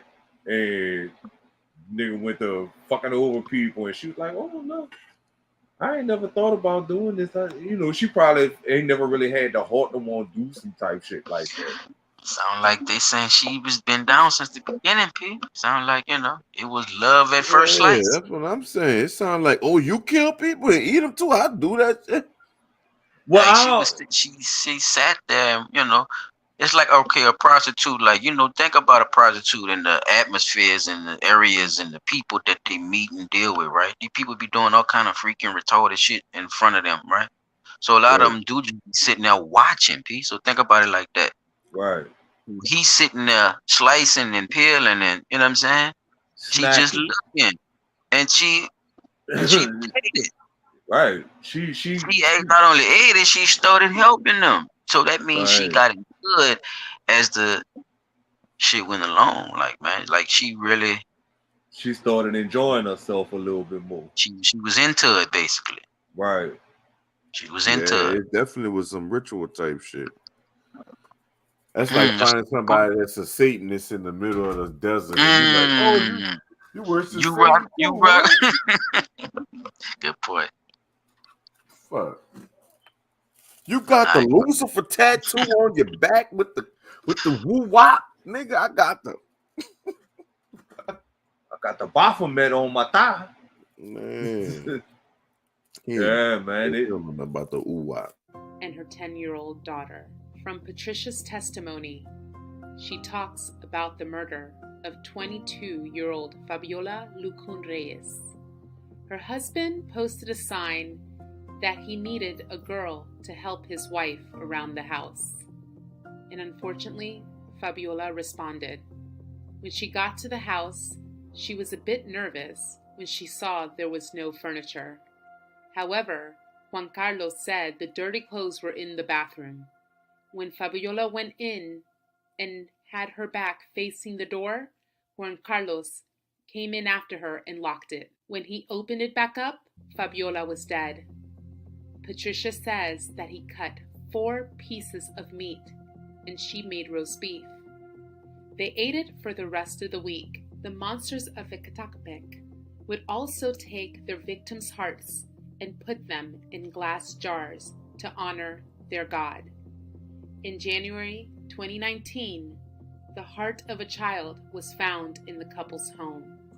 The authorities are still trying to figure out who the child is. They would also sell the bones of their victims. During their trial, they said the bones of the women and girls were sold to a santero. A santero is a practitioner of santeria, which, if you don't know, is very similar to voodoo. The police are still trying to find that person or persons. For the parts that couldn't be eaten, they would feed it to their dogs. 20 women and girls were killed and suffered this horrible fate. On one of the last posts Patricia posted on Facebook, it was a... Damn. So y'all right. It's some ritual shit.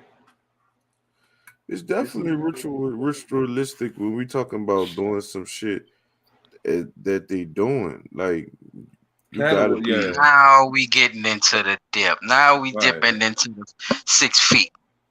Santeria, fellas. I didn't been, but see, that's the thing. Like, you didn't heard that word just like me. I don't know where I heard it. What's going on? But trust me, as this conversation keep going, fellas, remember that Santeria. Yeah, I just came from out there, bro. Like, that shit really, like, being on the grounds of it, like, you know, seeing the pictures and all that shit be cool. But when you see on the ground and you really see that shit, son, and it's like, man, son, you really could get snatched and then people just take your ass somewhere. You don't know where you at. Right. Don't know north, south, east, or west. All you know is you was here and now you somewhere else. Because most people do what? They can't. Most of them don't use their phones. They bitch be on roaming. You know, they not on roaming. They be on airplane mode when they go out the country. Right. They actually sell them to the people who practice the Santeria. They use the bones for all type of stuff, like as far rituals and your fortune telling and every other kind of things too, grinding them down, turning them into other stuff, you know, basically knowing that they're human as well is the even more part of the practice in its, you know, in its inception. Just to answer your question, G. Yeah, they sell it right to whoever rocking with it. You know, just like we got preachers and you sell preachers your Bibles. Yeah, you could sell Santeria people the bones. I don't know exactly what you call them in, but yeah. So aside thinking about the stuff that they're talking about as far as, like I heard them say, it's similar to voodoo. I don't think in voodoo that they actually use human bones. I know they use bones of like goats and chicken and stuff like that. But these Hence people would, the right. you Hence the the similarity, similarity. right? There you Hence go. the similarity. So that definitely will make me kind of leery about going to all of these different farms, especially places where, like, um, I've always heard about them celebrating something called the Day of the Dead and all that. Like, you know, I don't know too much about these practices. I don't know what these specific cultural, religious beliefs are. So going out there and then looking at it, it's not like they were kidnapping and taking people from other places. They were taking people from their own community. Mm-hmm. And it's weird that a community that small would not have caught on to it. I don't know how they really like caught on to it or whatever. But after the first couple of people pop up missing, looking at how they house look and the neighborhood that they live in, ain't no way you gonna tell me you don't know. That's why I be trying to tell people, like, how do you not know who moving around in your neighborhood if you outside? You know what I'm saying? If you out there, just look at it like that, bro. Like, if I got a store and there's businesses on that block, at some point I'm gonna see the people that they say coming up missing at some point on that block. You see what I'm saying? Right. So it would be kind of hard to say, oh, well, I don't know where she is. I never seen this person. I mean, come on now. These are people who shop in your community every day. They gotta buy food, they buy clothes, they gotta buy personal needs for the house, personal hygiene, bleach, soap, whatever little cleansers they need, or pots and pans. And all of this is being sold in one little small community. So how did they not know that these people were doing this? And for over what, a 10-year period? Or not just a 10-year period, but they confessed to 20, right? Grinding them up, nobody noticed that different because it was something, I think it was me and you. Yeah, they have them for over 10 to 20 murders, confessing to cannibalizing the bodies of their victims. Now, Right. another interesting fact, right? Another interesting fact. The couple had 4 children. During their 10-year relationship, they opened a family business where they sold clothing, perfume, and cell phones. This is what the lady mentioned in the video. This is how they would lure the The women, people in, the right. children, and the children. So it wasn't only men; it probably was little boys and little girls as well that they were doing this to. Yeah, So but they set up shop basically. right. Like they had a So legitimate business to do this shit. so my question now is, being that they only highlighted like the women and maybe like 1 or 2 children. Like they say they killed that lady and her 10-year-old son. That's the only one that I heard them highlight as far as children being found dead within the scope of the investigation into these people. So, like you say, there definitely could be more because they only confessed to 10 or 20. What you think about them having 4 children of their own? I think that that's was some sick shit, and them might not actually be their own children.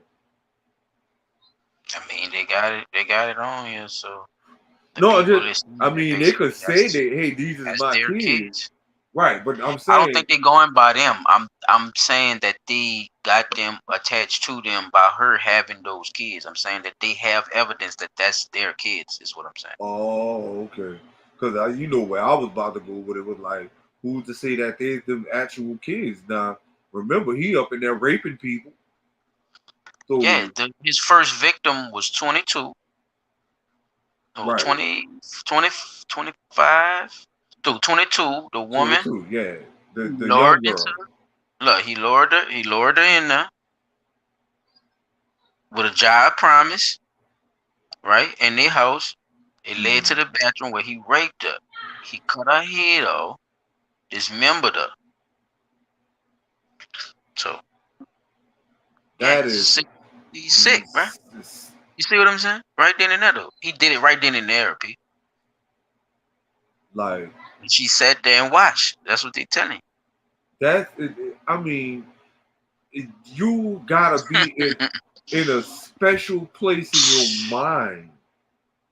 Like I don't see how people do that. Like your mind gotta be so fucked up on the inside to be able to just slice a head off after you done raped it. Like remember the what was that the one they said the girl was on a menstrual cycle, and because she was on her menstrual cycle, he forced her to perform oral sex, and when she threw up on him, that's when she killed him. And then got rid of her. Right, got rid of her. Like, oh, bitch, you threw up on me. Swipe. I don't think it was because of that. I think that was already about to happen, basically. Yeah, well, I'm just saying, I know that that's the thing that was gonna happen, but looking at it from the way it's said, like, dude, you like them two are some sick, twisted individuals. I've heard of people commit cannibalism as an act of their religious beliefs, or not having a source of food, or that is within their culture. But I don't see that they were doing this as a part of a cultural. Well, no, they did say that they were putting the hearts in jars and sacrificing them hearts to their God. So what fucking God are they serving? You see what I'm saying?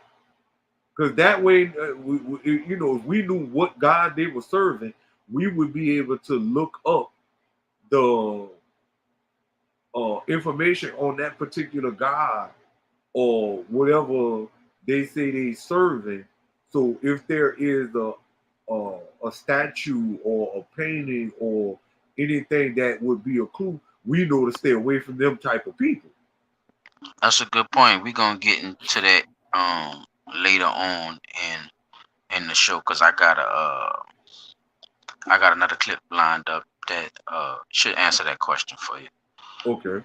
As far as what we have, right? We have the Santeria, right? They talk about that. Now that sounds like a female unfolding the Santeria. I think the Santeria is about the Day of the Dead or something like that, right? If I'm not mistaken, I think it's about the dead or the rising of the dead. It's the dead, kind of like a Halloween type thing. I'm not sure, but I think if they saying Santa Maria, then yeah, that would be the one that's with the Day of the Dead. But if they saying Santia, then I've never heard of that one. Now, like I said, if they saying Santa Maria, then yeah, I'll know about that one because that's supposed to be a very big holiday for them. Right. So let me play the other video. Okay.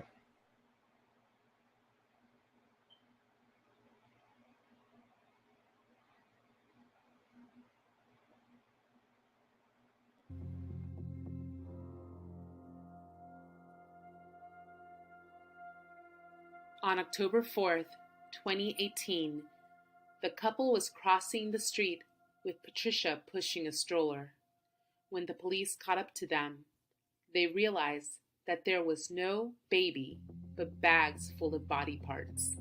The police searched their home and found more body parts in 7 buckets in the freezer in a room called the Black Room, as well as in 2 other vacant homes near the couple's house. How were they found? Patricia's number was found in the cell phones of 3 of the female victims. She was the one who would lure these women and girls to their deaths. The couple were found guilty and were sentenced to 2 40-year prison sentences as well as 30 years. However, recently a judge revoked the 30-year prison sentence due to some issues with the investigation. However, he assured everyone that they were still in jail for 80 years. Many believe that Juan Carlos Hernandez was the mastermind, and he probably was. However, for her to have participated in these crimes, Patricia Martinez is not innocent. Even though she was diagnosed of being intellectually challenged, medical experts say she knows the difference between right or wrong. However, her neighbors say that she had no mental disabilities and was a normal woman. I do worry about their children, because even though their parents tried to shield them from knowing about the killings, children are smarter and more astute than adults tend to think. I just hope that future's monsters of Ecatepec were not created due to the current ones.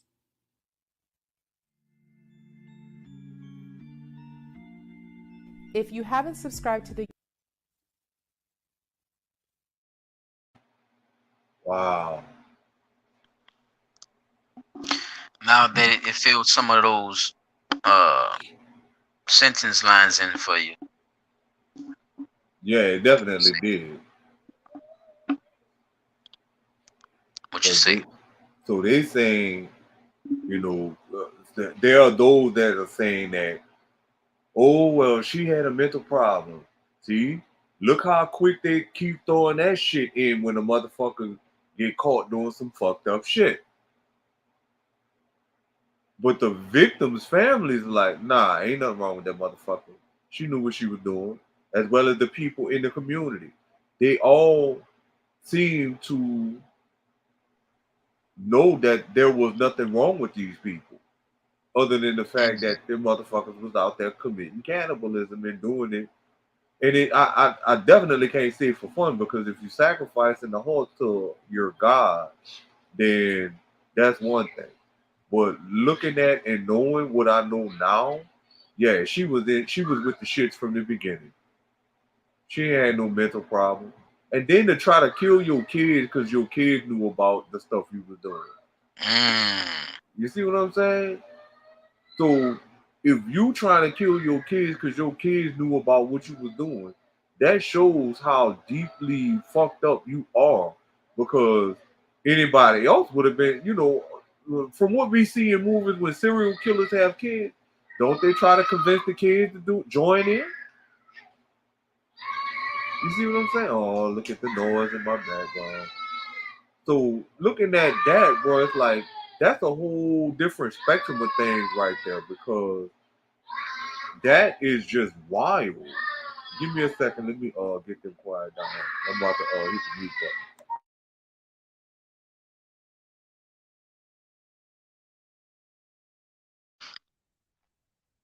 Yeah, sorry about that, people. Why Pete come back. Yeah. I just want to bring some of that up too, you know, like, you know, it's a lot of things going on in that situation, and I think it does have ties to these people's beliefs as well, you know, and you could tell by how nonchalant they is about it. So when she tried to use that, oh, I'm crazy, something wrong with my mental stuff, they looked at it like, oh, but you sure had that business with them clothes, selling them damn baby clothes and shit, and that sure wasn't crazy. You had common goddamn sense to get a building, fill out the paperwork, and do all the other necessary stuff you got to do to get the building, to get the clothes. Here's And another all thing. this other same stuff that you have to be aware of. Well, not only that, slices of a motherfucker to cut to know exactly what to cut to eat it. Oh man. Wait, you wasn't found crazy when you had the kids. You get it? Don't they tell you? Don't they say, "Oh well, you might be suffering from postpartum and all that other old stuff"? They ain't say none of that, right? Because generally, when you trying to kill your kid, especially as a mother, 9 times out of 10, the first thing they say is, "Oh, she was suffering from postpartum syndrome." Like, we gotta stop giving people these types of excuses. If I mean, scientists. don't that just Mad sound about scientists. right? Some people, yeah, because it don't go for everybody, for in everything. You know what I'm saying? Some people just is who they is, and they do what they want to do. It's not always, it's not always something wrong with them or something. You know what I'm saying? It's not always something for you to dissect and say that this is what that is. Right. So people And just that's want to exactly what they is. I think that's the whole base of it. I want to be a cannibal. I'm going to be a cannibal. Right? Whether I get found guilty or not, I want to eat some people. Now, the rape shit, that was something totally different. Like, we know that there are places in the world where cannibalism happens. I believe that the cannibalism, the rape, and all these other things that them people was doing was just on some ritual cult shit. You know what I'm saying? What that is you always tell me about, bro? It's the religion where they be telling the people, the more evil shit you do, is the better things will be for you. Oh, damn, what that was? It's the religious you were telling me about, bro. I forgot what it is. You said a religion? Yeah, remember we was talking. I think that was like maybe a two or 3 days ago. We were talking about the stuff that I was talking about on my segment, but we had kind of drifted and we started talking about one of them churches or cults where the people were told it's okay for you to go do evil shit. Oh, damn. Oh, you talking about Sabotage 1666? Yeah, they on Yeah. some Sabotage type shit. That's what it sounds like. Sabotage 7. He was saying basically, do everything opposite of the Bible. So Yeah. they was sacrificing kids and everything, all type of stuff. I think Whatever you think. I think that's what they was into, some shit like Sabotage 7. Wow. Okay.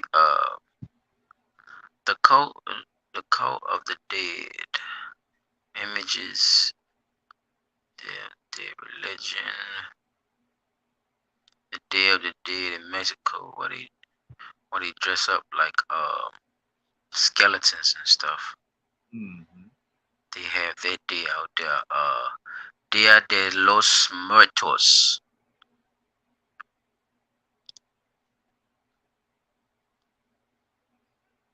Dia de los Muertos.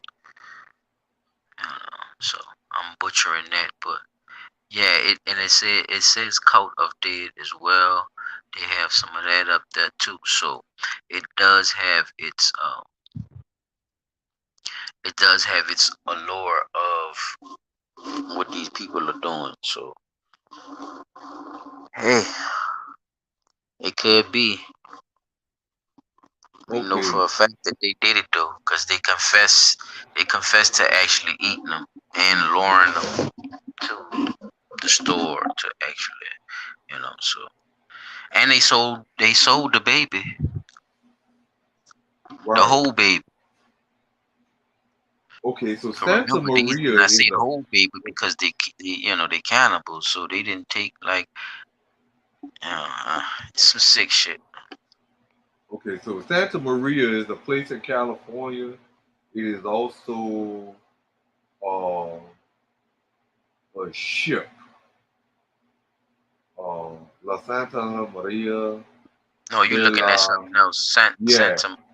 Yeah, You're looking at remember I was saying Santa Maria might have had something to do with the Day of the Dead. No, that's the Afro. The Santa Maria I was talking about is the voodoo, the African voodoo that they do in Cuba.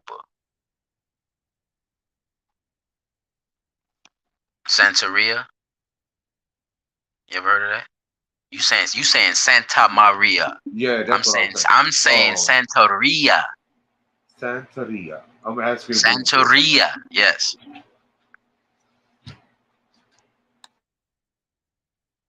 Oh, I was trying. That's why I didn't say nothing earlier because you were saying something else. But even though it did have a meaning, but that's not what I was talking about. Personal relationships through divination, sacrifice, initiation. Oh, okay. See medium Also between known practitioners as of the religion and the Orisha deities, who provide their devotees with protection, wisdom, and success, who guide devotees in Regla times of de crisis. Ocha, Regla Lakumi, or So Lakumi it is an has its African like. diasporic religion developed in Cuba during the late 19th century. That's what I just told you, brother. Yeah, I was trying to read it. I was trying to out loud, look, like I ain't look, just tell you that. No, I was trying to say the word the Rega de la Orsha. It's not giving me a pronunciation for that one. Yeah, but the Day of the Dead also came in my head too, of them, doing that too. So it does have. I didn't want to, drag that on about, the religion thing. I didn't really want to jump into the religion cult thing like that. I would just want to bring the little story to people and just show them that they had the different little, uh, these different little shelves of stuff that's also embedded in the story. It wasn't just a cut dry story. It's like how did y'all? They got pictures of y'all with the strollers. Right. It wasn't that a bag. They showed the pictures. So right, they showed the bag on the ground. You saw the bag on the ground. So with the blood kind of like oozing out of it a little bit. we don't have to. Yeah, but for YouTube purposes, you know what I'm saying. It's like, yeah. Was one of the bags that they were transporting the body parts? I was asking, was one of the bags that they were transporting body parts in a big dog food bag? Because that's what it looked like. I didn't see what kind of bag it was, but they did say they had bags and buckets of body parts in the freezer. Yeah, body parts and stuff. Yeah. Yeah. That kind of make me think about that dude that just got busted down here with the body parts in the freezer. Remember he had it was a white guy. His wife was hooked on drugs, and he, even though he knew she was hooked on drugs, she routinely come check on that stuff. And she got with this guy, and dude cut her up and put her in the freezer. Yeah, I definitely remember that. I think that might have been on some cannibalistic shit too. He never said that he was eating anything. They never say he never said he was eating. He probably just, I don't know. So, but they definitely, these people admitted to eating. They victims. They found the people. They didn't know that they were in there eating. These people admitted to eating. Right. They went as far as to even tell you under their own recognizance that. Now, you know what? We cut slices of her, and after we did all this, like we sat down, ate pieces of her. One key fact that just popped into my head, and it didn't make sense to me until they said it.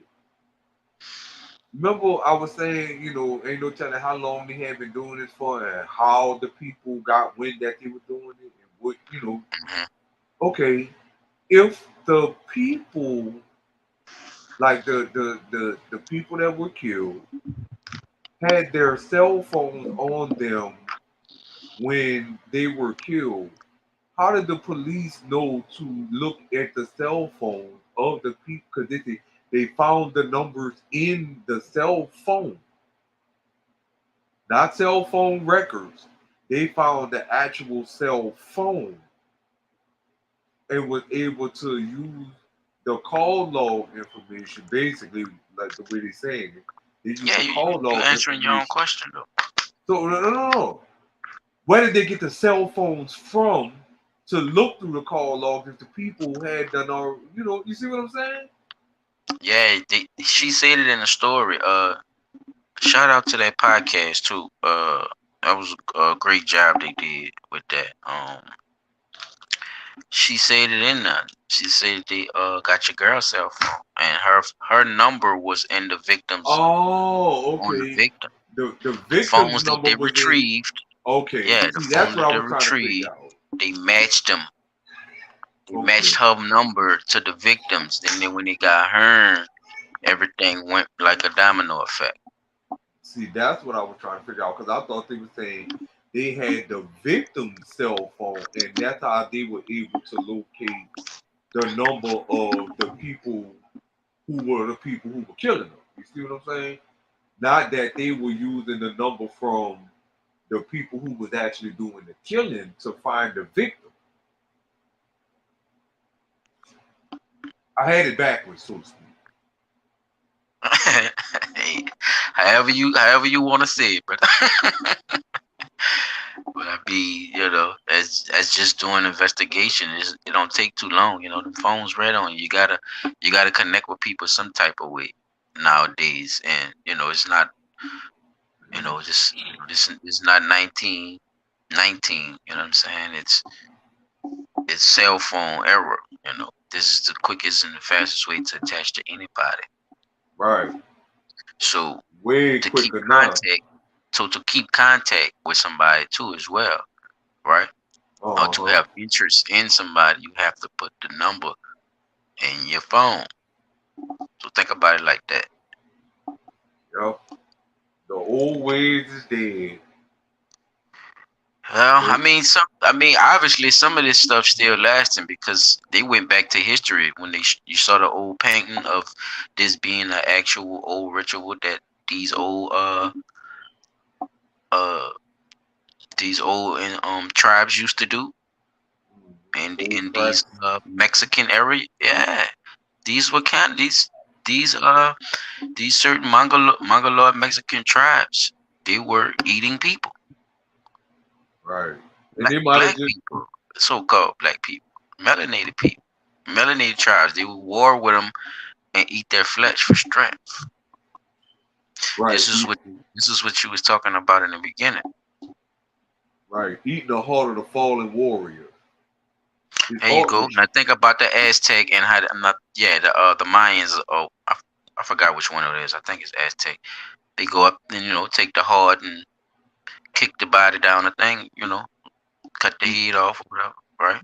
Eat that bitch while that bitch still beating. There you go. That I just don't, bro. When I saw that in the movie, I was like, damn, they were serious with that shit. Yeah, so and that would go under ritualistic, right? That would go under that. So yeah, that was a serious ritual. They wasn't playing about that. It's practices, Pete. Think about it. It's about practice, right? It's practices. If they both mean the same thing, even though you could use them for the smallest or the biggest thing, it's still a practice. It's something that you do to get better at, or it's something that you do that is repetitively over and over and over and over. You see what I'm saying? So if you think about it like that too, then this also gets passed down, right? Practices get passed down. Right. That's why I was saying, like, it could be. I'm not saying it ain't, but I'm just saying that this is a part of the conversation. This is a part of their way of life. This is a part of their tradition. This is a part of their culture. So you definitely got a point with the ritual thing. I was just tying it in. You know what I mean? Right. Yeah. Yeah, I got another one too, which ties this as well, because these people, one of the dishes they was making these people out of was tamale wraps. They will grind the meat and make tamale wraps. Yeah, dude. I always Right. found tamales weird. So, oh, you about to go into tamales? I know. I just found. I never got the concept of them. Like, it's not time to eat right now. Trust me. You talking about human meat? No, it's not time to eat. right. This is not the time. Let me get this out. Yeah, let me get this out before you get hungry and all that, cause this ties into my next story. Now, this lady in Mexico named Annabelle Gomez Lopez. Wow, what a name. Annabelle, I know, right? Annabelle Gomez Lopez. Okay. Here we go. Case is about a woman who used to murder people and use their meat to make tamales and sell them. Annabelle Gomez Lopez, a woman in her mid-50s or 60s,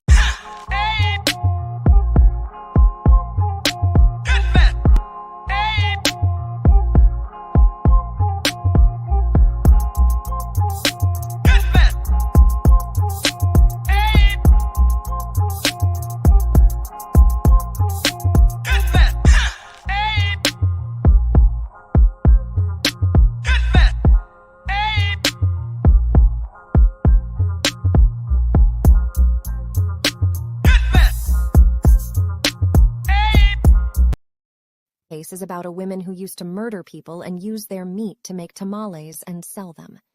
Annabelle Gomez Lopez, a woman in her mid-50s or 60s, was a tamalera from the cities of Mexico.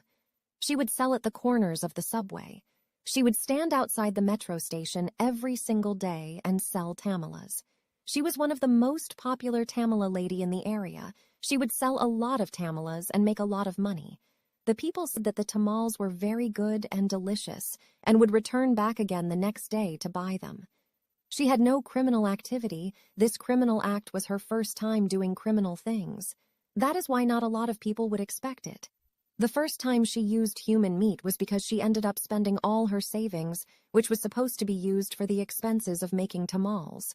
She ended up finding a little girl who was lost. The little girl had the number and names of her parents in her backpack. Since Annabelle had no cell phone, she took the little girl back to her home to call her parents through the telephone. She quoted, "The first time was a day that I spent my profits and I did not have money for meat, and out of where I saw a little girl who was lost and looking for her parents. I took her to my house because we were going to call her parents to come pick her up. But the devil was like, 'Anna, here is your meat for your tamales.' And the little girl never returned home. That was the first time, so it was kinda difficult, but all the other times I got the hang of it, they caught me only because of the stupid gas pot, and I just changed it too." She said, the little girl was the hardest to take out all the meat. She didn't want to waste any of it, so she scrapped the meat to her bones. And after that, she ended up killing 50 more women. One day when Annabelle was out selling her tamalas, there was a gas leak in her house, and her neighbors smelled it and called the authorities. When the authorities got there, they had to break in the house because the smell of the gas was so strong in order to prevent explosion.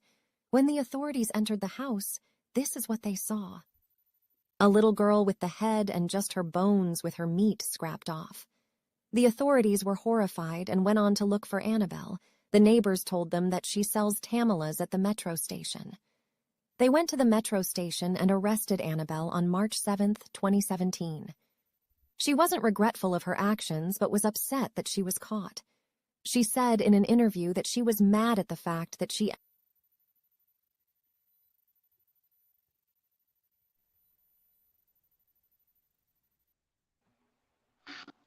was mad because she had just changed that mug. Dude. What you say, Peter? Wait a minute. The stove she had a gas leak. Mm-hmm. And she spent her savings to buy a new stove and still had a gas leak, which led to people. Well, I want to know first she going up. still have a gas leak. Oh, okay. She had the gas leak, and she had just changed it. She's saying basically, she's not concerned that she got caught. She's concerned that she got caught because she was mad that she was basically, bam, I was about to do some more cooking. Right. Fucking around and had this gas leak and fuck my damn day, fuck my cooking up. Basically, she don't have no feeling about none of that. Like so that's how that's how they really found out what was going on because of the gas leak. I guess it was seeping through the neighborhood or the house. Well, her neighbors, so which means like the apartment she was living in. But I want to know, did they say in the beginning that she let the little girl use the phone to call her parents, but she never returned home?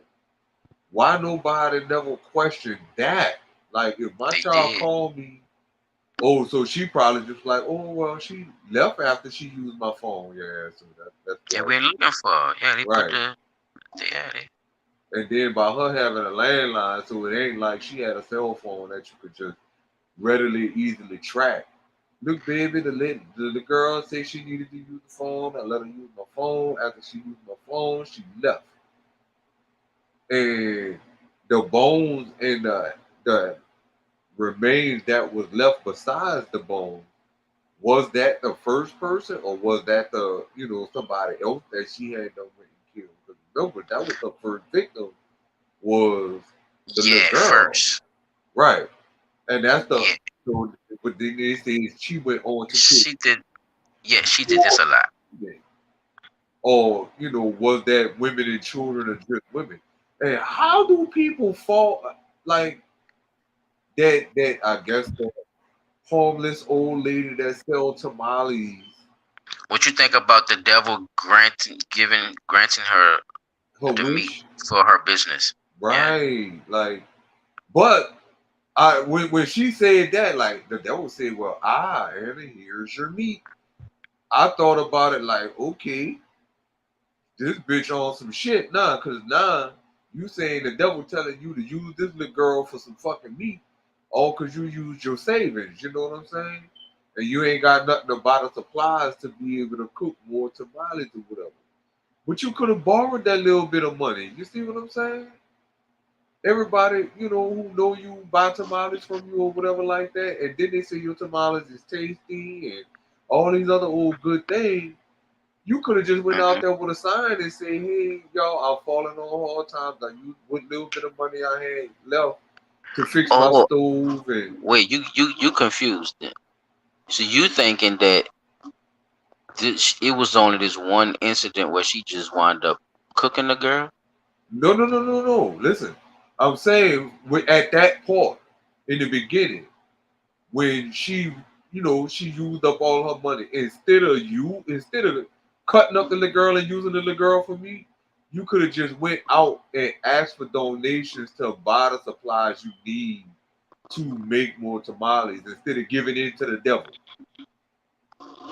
Right. So what? Okay, you missing the piece then. That's what. Okay. She already had customers. She had people eating human meat already before the little girl. Like, that's what I'm trying to tell you. Like, this lady was doing this. Oh, look, wait. So I'm gonna read. I got the article. Wait, before you go to the article. So the little girl was not the first victim. The little girl was the first victim. That's what I'm saying. Instead of okay. Listen. See, I'm just trying to say this. If that was her first victim, the little girl, and she had been using regular meat the whole time prior to getting ready to use the little girl, when she said, the devil told me that here's your meat, I'm saying that instead of giving into the devil, she could have went out and asked for donations instead of killing the little girl and using her for tamale meat. She could have just went asked for donations to bottle supplies to make more tamales, right? You see what I'm saying, bro? I don't think that's the situation that you're not listening to me, brother. Okay. Let me read the story for you, and then you tell me if you think that's possible of what you're saying, what she should have did, because it seems like she was already believing in the devil. P. It ain't like the devil just talked to her one day and gave her meat. She's already into something. If you put it in context, all right. So here we go. In the dark alleys of Mexico, the scent of freshly made tamales filled the air, drawing hungry commuters. The merchants and well-known tamale maker sold her food outside CDMX subway station. Beneath the steaming pots and savory aromas, aromas lie a sinister secret. Unbeknownst to her customer, a leak of gas had seeped through the walls of her house, clouding the air with noxious scent. One fateful day, a neighbor called in a panic emergency call, reporting a strange stench, eerie noises coming from the merchant's home. The authority arrived soon after, storming into the house with guns drawn. As they made their way through the darkened rooms, they stumbled upon a gruesome sight. In the living room laid the bones of a young woman stripped of all flesh and meat. The merchant tamales were known for their tender texture and rich flavor, but little did her customers know the secret ingredient was human flesh. For years, she had preyed on innocent young women, luring them into her home with the promise of food and shelter. As news of the tamale maker's heinous crime spread throughout the Mexico City, fear and terror gripped the hearts of its inhabitants. I'm going to stop right there. So just give me your perspective on what you heard from there, and I'm going to go after what you're saying. Okay, so that definitely cancels out my initial thought about that little girl being the first victim. If they saying that she had been doing it for years, right? Now, unless the little girl was the first victim, and then there were years of victims to follow, then that definitely kind of like goes. There you go. They telling a story with the beginning, but also they're giving you they're giving you the beginning of the end in the middle of it, basically. Right. So it's kind of catching you up, but keeping you informed of what's perspiring in front of you too at the same time. So they telling you it's been going on, but they going all the way back to as well. So it's like a double. Right. Yeah, that's probably why it's gotten kind of confusing for me, because in the beginning it was like this was the first victim.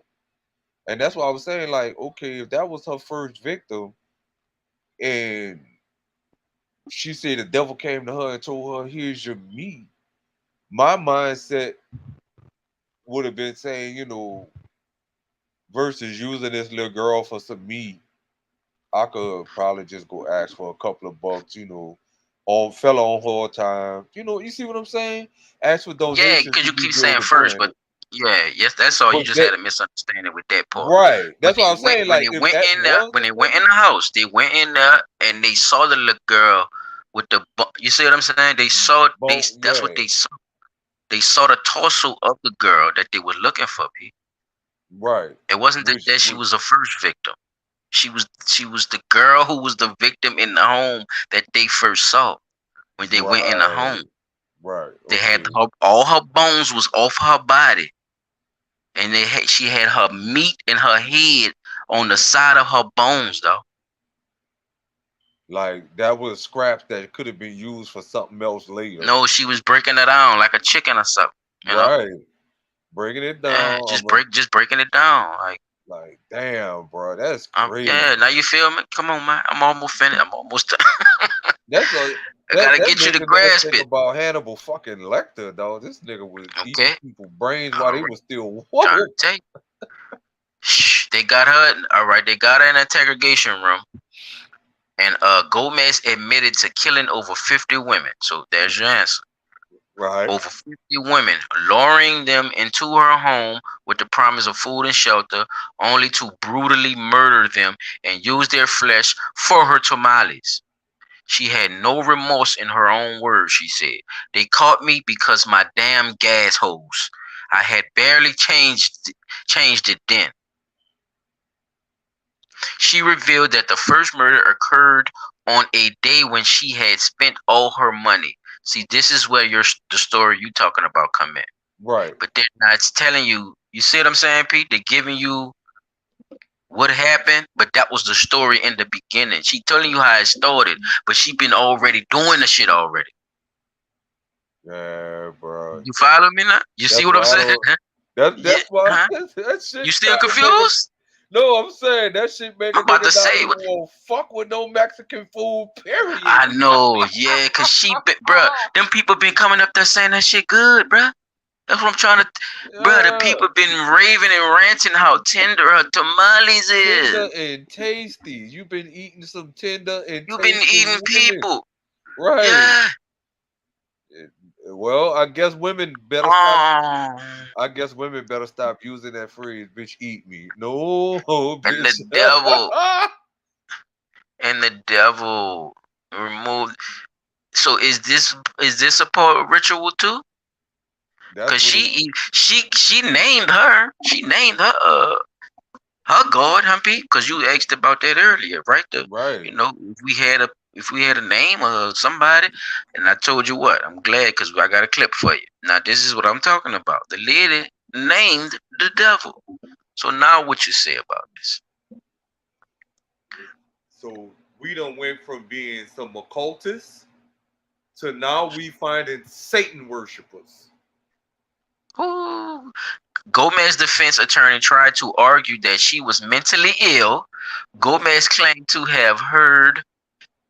See, tell me, didn't you just hear this from the first story, right? Right. She tried to go as she would mean. Gomez claimed to have heard a voice she believed to be the devil. So why does that make her mentally ill because she heard the devil? But this is the defense of the attorney, even though this that lady's statement, P. Here we go. Arguing her to use the girl's meat for her tamales. However, this story did nothing to sway the jury. And when the judgment day arrived, Gomez sat in the courtroom, her eyes blazing with defiance. The judge's words echoed through the room as he delivered his sentence. 25 years in prison. Wow. Exactly. They ain't shit, boy. They soft in Mexico. The couple only did 80. And that probably was, I don't think they did that. 40, look, we're gonna give y'all 40 apiece and combine them. Bruh. Boy, they relax with them laws, huh? In Mexico, huh? 25 years for 50 people, so they gave her a 6-month sentence per person. That's ridiculous, bro. You're right. That is ridiculous. 25 years. That's pretty good, man. Right. That's ridiculous. Over here, you probably would have got the death. Well, they just I'm about to say, man. They just opened the death penalty back up. A year or two ago? So, man, you can't stick around, bro. You can't stick around doing that. No. Come on, Pete. You be fucking around cooking tamales in the jail. Come on, Pete, bro. Why your fucking inmates popping up, Mr. I'm about to ask you the question. Food truck come around your house. You start liking on the burritos or something. You not gonna be mad you find out this bitch been giving you human meat? Would I? I'm talking about on your block where you stay. That's what I'm saying. Like, I'll be pissed the fuck off, boy. This lady was by the subway by a business, bruh. Watching the people go and leave from work. Bro. That's what I'm trying to tell you, man. You know how many people go that way every day? And then Man, you know how many people that ate that man. All right now. 25 years, somebody gonna be waiting on her to come out that jail cell. Man, human meat can't be that damn bad to us. We are our taste buds is already pretty attached to it, or something like. You ever heard about these companies using human, parts and particles and shit to put in foods and shit? Like I'm kind of start believing some of this stuff, bro, because for this many people to get tricked, you have to have a taste for it already, Pete. In a way, right. I can't see, like when I first taste gator, I tasted it though. I never had it. It was made just like a chicken nugget though. You couldn't tell, right? Right. But when I ate it and I bit that meat, bro, I tasted the difference. Swamp water in Come on, man. Yeah. And it was cooked. It was cooked good. It was good.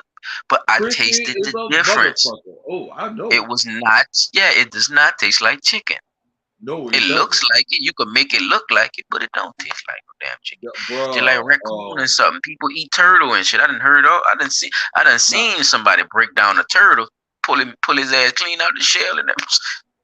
Yeah, I tried turtle, didn't like it.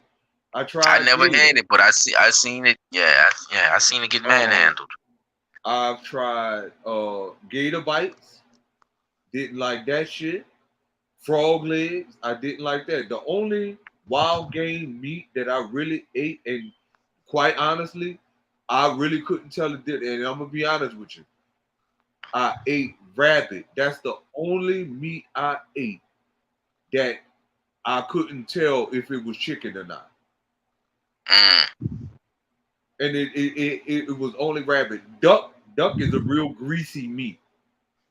I don't care how you prepare it. It's a real greasy freaking meat. So I would be kind of surprised if I found out that I've been eating human flesh all these motherfucking years. That'll make me find whoever running any Walmart, Sam's, Costco, Robert, anywhere that I've bought meat from, that shit'll make me want to burn your business down. And every time that bitch open up, burn that bitch right back down again. Bitch, you gonna stop giving people this fucking meat that ain't beef or pork or chicken or whatever like that. That shit's wild, bro. And think about it. All these little taqueria trucks. Do you ever really like that? Should make me look. That should make me follow the people that own the taqueria stands to the store, bitch. I want to see you buy this fucking ground meat that you making this taco and burrito with. It definitely make you cautious. Chop check. You caught some of the video, or I gotta play it back for you. With the last one or the one you played the video in like the last tamale lady. You saw the tamale lady? I don't think he saw that one. The tamale lady? Yeah, he ain't see it. Yeah. Alright, I'm gonna play it for you. I'm gonna get your point of view on it. We gonna drop this one down. Hold on. Case is about a woman who used to murder people and use their meat to make tamales and sell them. Annabelle Gomez Lopez, a woman in her mid-50s or 60s, was a tamalera from the cities of Mexico. She would sell at the corners of the subway. She would stand outside the metro station every single day and sell tamalas.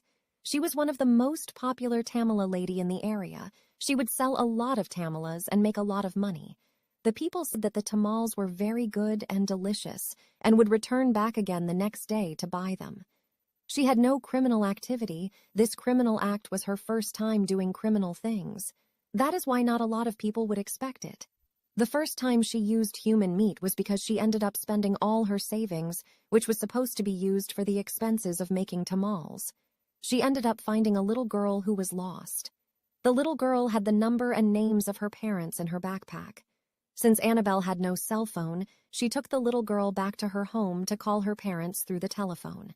She quoted, "The first time was a day that I spent my profits and I did not have money for meat, and out of where I saw a little girl who was lost and looking for her parents. I took her to my house because we were going to call her parents to come pick her up. But the devil was like, 'Anna, here is your meat for your tamales.' And the little girl never returned home. That was the first time, so it was kind of difficult, but all the other times I got the hang of it, they caught me only because of the stupid gas pot, and I just changed it too." She said the little girl was the hardest to take out all the meat. She didn't want to waste any of it, so she scrapped the meat to her bones. And after that, she ended up killing 50 more women. One day when Annabelle was out selling her tamalas, there was a gas leak in her house, and her neighbors smelled it and called the authorities. When the authorities got there, they had to break in the house because the smell of the gas was so strong in order to prevent explosion. When the authorities entered the house, this is what they saw. A little girl with the head and just her bones with her meat scrapped off. The authorities were horrified and went on to look for Annabelle. The neighbors told them that she sells tamalas at the metro station. They went to the metro station and arrested Annabelle on March 7th, 2017. She wasn't regretful of her actions, but was upset that she was caught. She said in an interview that she was mad at the fact that she... So she was putting human meat in the tamales. And selling them bitches by the subway. Catching a nigga going to work. I never had them before. I heard people say that's the best kind to have, not human meat, but the ones that you get for from the truck. Like, you know, the people that be out there with the stands with them, I heard that's the best ones. But yeah, and they wait, got now some you know people, why. I heard some people make the deer ones too. That I heard they was good. The deer meat. But I ain't know they was putting fucking people in the. I think that's what the Impossible Burger is too. People. She said the devil, she used all her money, you know, and she had what you think about, you know, her parents' birthdays being on the little girl book sack, and her using all her money for the equipment and not having nothing to cook, and saying that the devil said, here's your meat. What That you means think you was about it? already worshiping the devil. You had to be if you looking for him to provide meat That's for you. what I told Pete, and she's basically saying that this is what he told her when she realized she didn't have no more money. And this was her story. Well, I'm with you with that. I think that she was already into probably devil worship or some kind of stuff that they doing over there in Mexico where they be eating people, Jack. Remember, the couple was doing this too. Yeah, sir. I told y'all, so I'm telling you, if y'all ever step foot, going missing in bruh, Mexico, so that Mexico shit is serious, bruh. it's serious, you know. That shit serious, dog. You will get lost in that bitch. Yeah, and be gone for real. You wind up in one of the goddamn grinders. Yep. Put them in a grinder. Be tamale meat. You niggas that be, and them bitches good. Chop, they say they be raving about her good tamales. I know they do, cause you it ain't was never had nice no and meat taste tender. like that. How they try to make humans taste so good? I was asking P. I said, do you think they already got our taste buds trained by putting all this little human increment shit in these foods and shit? So now we kind of have a taste for human meat and don't know it. Do you think that could be a possibility? That's a possibility. Because you say they got feces and not feces, baby fetuses and shit in the Pepsi and all that they be talking about. So it's like just something to, you know what I'm saying? Just something to throw out there to fuck with the brain. You know what I'm saying? Because they sure were coming to get him. She killed about 50 women over this time span. She just got caught 4 years ago. She been They only gave her 25 years in prison too, child. What you think about that? In Mexico. It's her first crime. Shit, Over 25 50 for your people. first crime? Yeah, That's over a 50 lot of people. time. I mean, to be real, if you compare it to American sentence, that's a lot of fucking time, especially But for you your don't think first the crime. severity of what she did? She should have got life. She should have had something over 25. She killed 50 women and Yeah, she should have got was life. feeding niggas tamales, huh? Yeah, she should have got life. Like that's crimes. That's crimes to humanity. That's She sick. was feeding the people the shit. She wasn't saving it for herself. She was selling them bits of jobs. She was making The money. crazy part is, Jesus I Louise. think major corporations get away with that on a daily. Especially that's And like that when was my everybody point. found out the burgers That at was my Wendy's point. is horse meat. Why they keep coming up? But anyway, yeah, the I be burgers hearing that type of little stuff. That's why I asked y'all, do you think they already got our taste bud kind of trained? Maybe that's why they didn't really pay attention to her tamales. I don't know. I'm just throwing it out there for, to pick with the brain. I wouldn't say they train.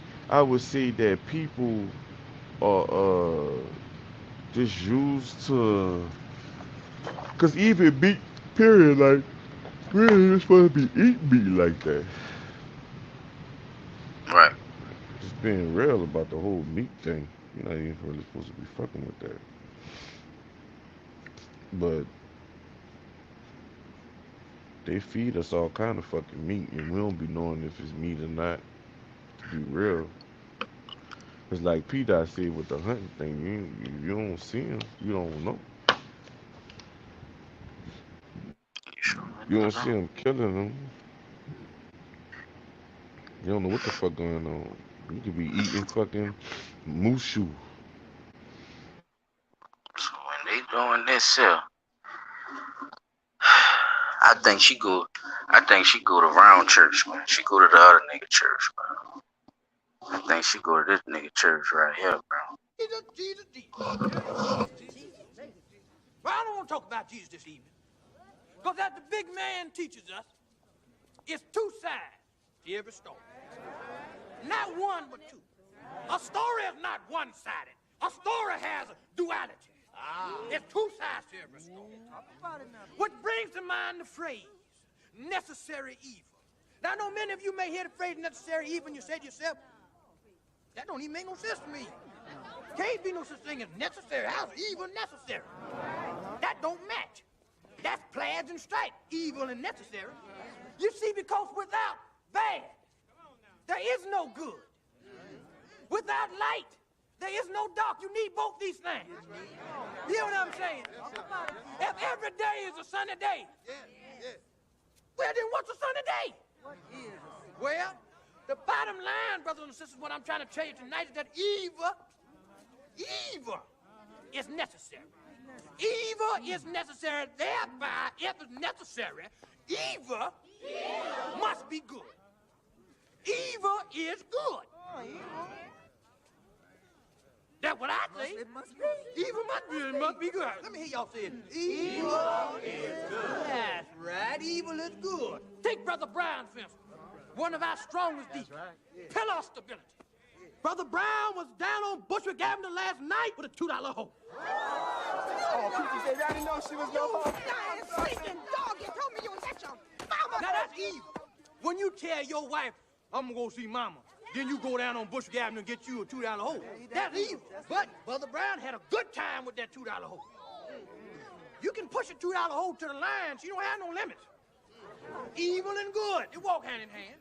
Evil is as evil does. Yes. I had to do it. She must go to that church, bro. Cause her and that couple, they go to that other church. They the first ones in the pew. Cause they thought that shit was necessary, y'all. They thought that was necessary. But that's my segment, y'all. I'm out, man. I'm done. Final statements, fellas. The smoke's up, so we can get out of here on some blunt talk. I'm gonna go ahead and jump in first. Watch what you eating, people. Shit. Beware of the old lady selling tamales. Don't go home with her. She might use you for her next batch of ingredients. Yeah. So to our young brothers and sisters out there in them streets, man, tell us what the problem is so we can help work up a solution, man.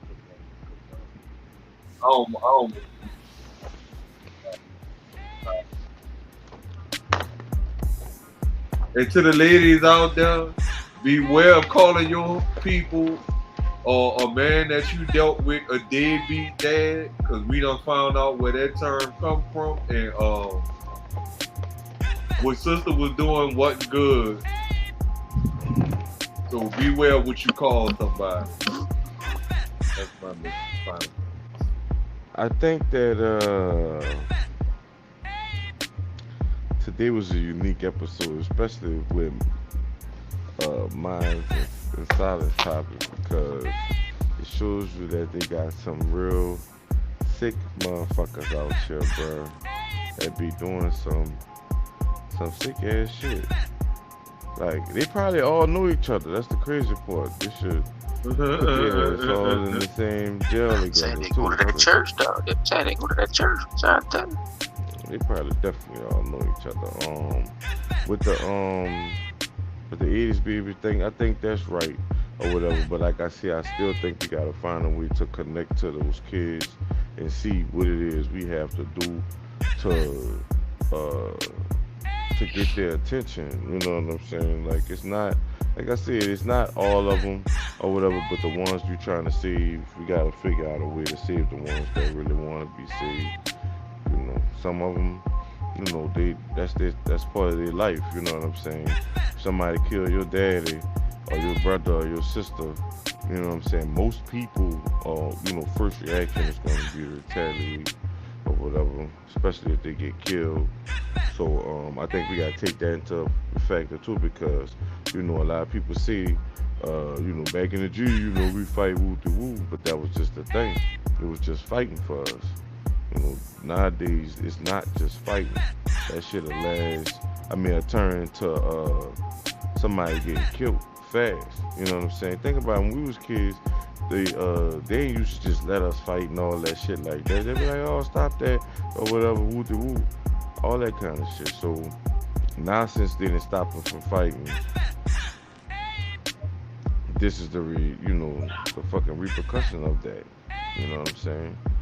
So it's a lot, but it's not a lot of kids. The women, I think that's never a factor. I don't think people see most homes are single mother homes, and that's why a lot of them kids doing that shit or whatever. They'll never admit to that, but the statistics say that. So that's another thing. Shit, with eating the things, like, we have to be more conscious of what we eat, period. Because even with certain vegetables and fruits or whatever, if I told you real bananas got seeds in them, that'll fuck a lot of people's brain up, you know. But that's just the truth of it. Real bananas have seeds, and they had seeds, and they wasn't so big or whatever. So that's a lot or whatever, especially with that eating thing, because you are what you eat, and that's a big step in longevity of life and being healthy and all that type of shit too. You gotta change your diet or whatever. And if you eat meat, people, then fuck, what you gonna do when they run out of people or something, or people catch on and now you can't eat meat no more? You gonna go back to ground meat? You know, I don't know. That's just a weird thing for me. I don't know how people do that. It's just sick, and it shows you that people out here worshiping the devil. I'm pretty sure the niggas that did that, the shit out, the lady that did that shit I was talking about, the dead body shit. I bet you she was worshiping the devil. She had to, because why would you even think that was possible?